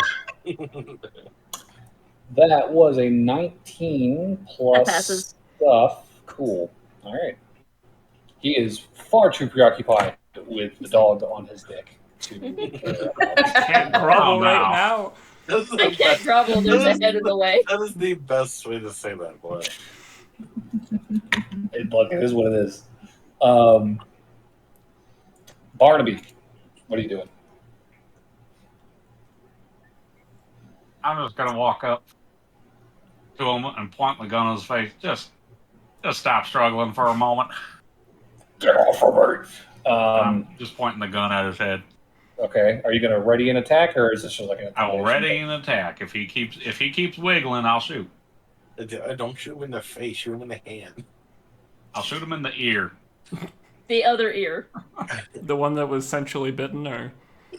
Yeah, And hey, you know what? Even if he I don't- misses, he'll make him go deaf in one ear. exactly.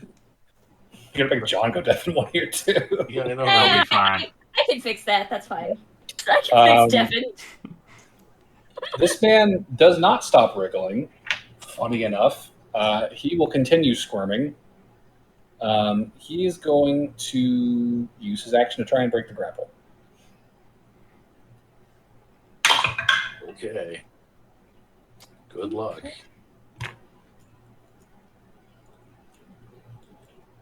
What'd you get, John? Natural 20 plus 7. Bitch. Well, 19. Because, of course, my natural 20s always come when I'm not attacking. He is just wriggling, but he can't get free. What are the rest of y'all doing? Y'all are all up on his ass. What's the play? I'm going to ask someone to get the knife out of his hand before he stabs me again. Who's on knife duty? It does not seem like a great job for Noel. I guess I'll give it a shot. All right, give me an athletics check. As a nat 20 plus 2. Cool. He rolled a 12. So, Give me that. yeah.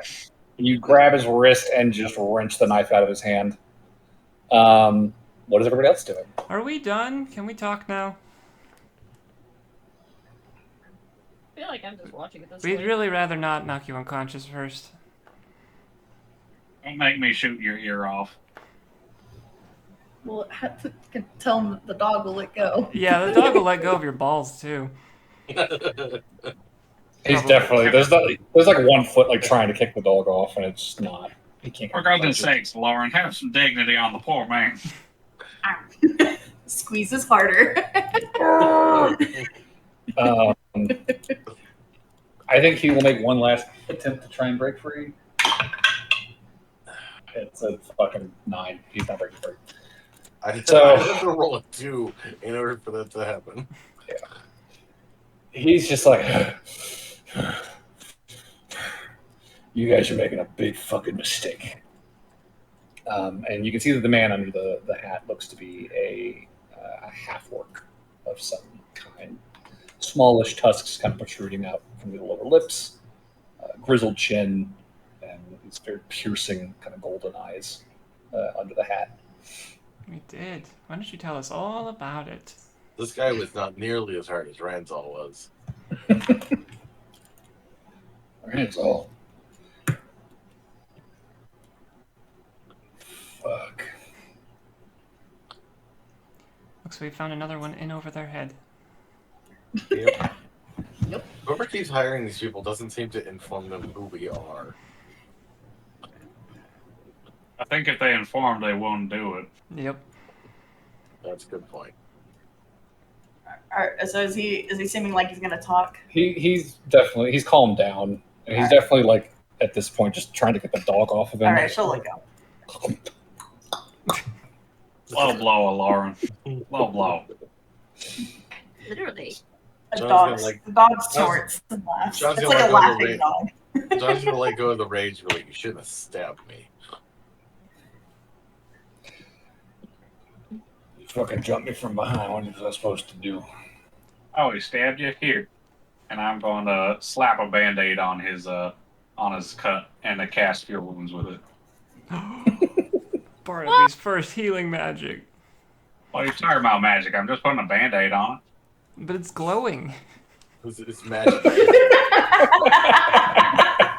Yeah, I put some glowy goop on it. It helps it heal better, and that way you can see it in the dark. I love the idea that Barnaby's like convinced he's in a dream world where magic somehow can't exist from his fingers. Well, I want to just imagine the bandit has like a little cat on it. Little. All right, Lauren will turn back into herself because the dog don't do shit. Sure. So you're gonna get a whopping 8 HP back. Ooh, that puts me at almost full. Nice. Anyway, I take offense to that. We did not sneak up on behind you. We teleported right in front of you. Aha. So, are we going to talk? Or is this going to be difficult? What do you want? I think we just went through the difficult part. Hopefully. Why are you following us? Who are you? sent Who do you? you work Who are you? for? Yeah, all just... Maybe we should make a questionnaire. Yeah, we should just write up a document to hand these people at this point. Fill out this Are quiz you and we'll grade following it. us? If yes, please go to box A. If no, please proceed to box 10. We're gonna need that in triplicate. Oh my god.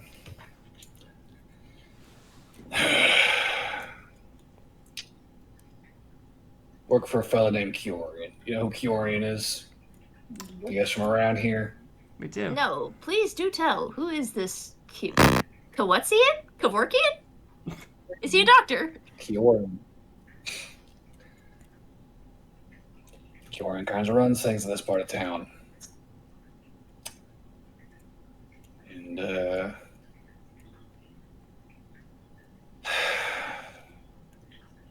I'm one of his street guys. I watch stuff on the street. Great. Why were you told to keep watch an eye out us? for folks like you. Yeah, we were told to. Why? Why? Oh God, because fucking I will- boss is doing some fucking big deal with some out of towners. They don't like you guys. They want you tracked. So we found the partners. Well, it confirms our suspicions. So you think she'll leave if we get rid of her partners? We don't want her to leave, technically. I thought that was the point. I think plan A was going to be capture her. I whispered to John. We've still got the guy in a full Nelson. I'll whisper very quietly.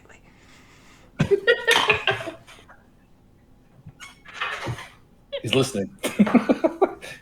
What did you say about that? I rolled a natural 20 to whisper.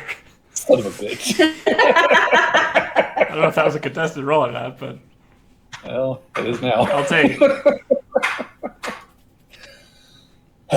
Fine. All right. So, you've got him in a full Nelson still. And he's not fighting you. Nah, he's just having trouble hearing over the blood rushing to his skull. Well, then. Why? Where do we find this Kiorium? Because it sounds like our beef is with him right now. You want to talk to Peorian? I prefer to stop being stalked in the fucking John's streets. gonna get a big old smile on his face. Yes, we'd like to talk. We're the talking group. Say this much, we are sick of being tracked all across this fucking city. Although I have to admire the amount of money he's willing to shell out for this. I know. I'm I'm fucking with the wrong people if you don't want to be fucking tracked. I don't know what to tell you. You still don't know who we are, do you? Oh boy, here we go again. Yeah, I got some inkling. Okay. I'm just trying to do my fucking job. You want to talk to Kiorian or not? Yes. May I? I'll release him from the full Nelson. He kind of stumbles out of it since you're a good foot taller than him. And after getting back on his feet, kind of shakes his jacket out, pats down his pants, winces a bit. It's going to fucking leave a mark. All right. What's gonna leave him mark? Fucking dog bite on his I dick. just want to Little flecks of understand how blood he's in going his- to explain that to his girlfriend. On his pants. Uh, All right.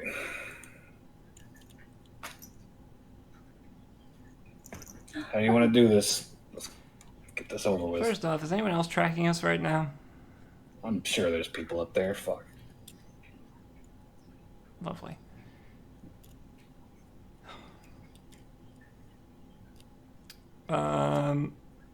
Boy, how do we end it? Out of character, are we fairly tapped or are we pretty good to go? I feel like Aloran is out of wild shapes. Yep, I'm on wild shape. But you're full of spell slots. I have all spell slots but one. I have 3 more rages. Barnaby's fine. Yes, 3 rages? I have 4 rages total. Holy shit. I didn't realize you I'm had running that. out a little over half, but I don't have my one level 4 spell. Yeah, I think me and Burberry are at the worst as far as resources we can't get back till tomorrow.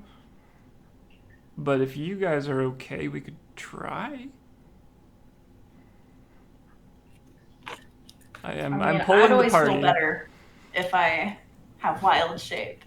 I think we If could I'm really- definitely drag this out an hour. Yeah, if Just we drag have it out Lauren now, take a then- nap on John's shoulders. John, can I take a nap? Biting his dick was tiring. Sure. Piggyback. All right. Well, given that it is midnight and we're at a pretty good stopping point, we will leave off here. You guys have subdued an agent of Kiorian, presumably a member of the Calabaya family, and are due to be taken to meet this Kiorian at some point in the next Could hour or so. we get a short rest in this interim? Like if we could find a place to. Where do you want to go? That's a good question. Is there a Do we crappy hotel? I mean, couldn't we just go to like a short cafe and take a break while we get? We Ask go him some back to questions. fucking I did consider like dragging him back to that back room, but back to no. that seems like we'd be going against our word to that guy. Oh, shit. Close to it. I don't know. Somewhere crappy we could take him for an hour. Just a smokehouse, a hotel, something. Something very close. Yeah. I mean, there's options. It's really just like what do you want to take him to? I feel like a bar would be like one of the things that Yeah, might we not could. be as suspicious. We'll drag him to a bar. Okay. So Yeah. we can top up on her bar or on her happy Alcohol juice. and No. wild shapes. Okay. My happy juice and wild shapes. So you guys take this man to a local bar, sit down in a booth with him, and Oh, have you been keeping begin your a short amulet rest. into account for these? She doesn't have any hit points missing right now. Yeah, I don't I'm think good. so. I'm fully. Oh no, I just I just meant in general. I didn't mean for this specific encounter. Oh yeah, I know I have the amulet to heal myself. It is handy.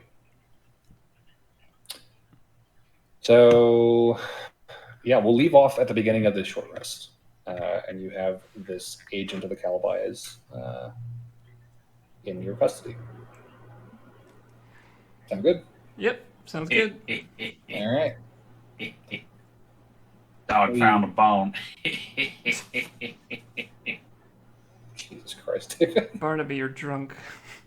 For the first No, I time. just got thinking about it. Alrighty, well, Well we're done. ending 31st still, and it is just about noon. Do we have a vote for MVP? I will Oh, vote go ahead. Barnaby because of his familial connection we made. Yes. Because I would like to also say it sounds like they were keeping an eye out on his brother too. Why do you get that idea? It was, I think it was the elf guy that was being all shady. He was told to, but the thing he was told to do before us was watch for like noble, Foreign foreign hobgoblins. hobgoblins. Oh, yeah. That's a good So point. they're keeping track of him, so that's information for him to know. That's true. For some reason, my mind assumed that had something to do with like the Eyes of Tyr hobgoblin racism going on, but No, like it's kind of weird because that's happening in the background, but he's another person that's interested in the railroads, and this is kind of revolved around the railroads right now. it's true. Oh man, maybe Amelia's trying to kill everyone else. Yeah. Oh shit. Uh, 2 for Barnaby. Yep. Sure, I'll go for Barnaby as well. All right, Barnaby, take your inspiration. It's And good we'll because I had give- to use it earlier. That's true. Everybody else will get their RP point as well.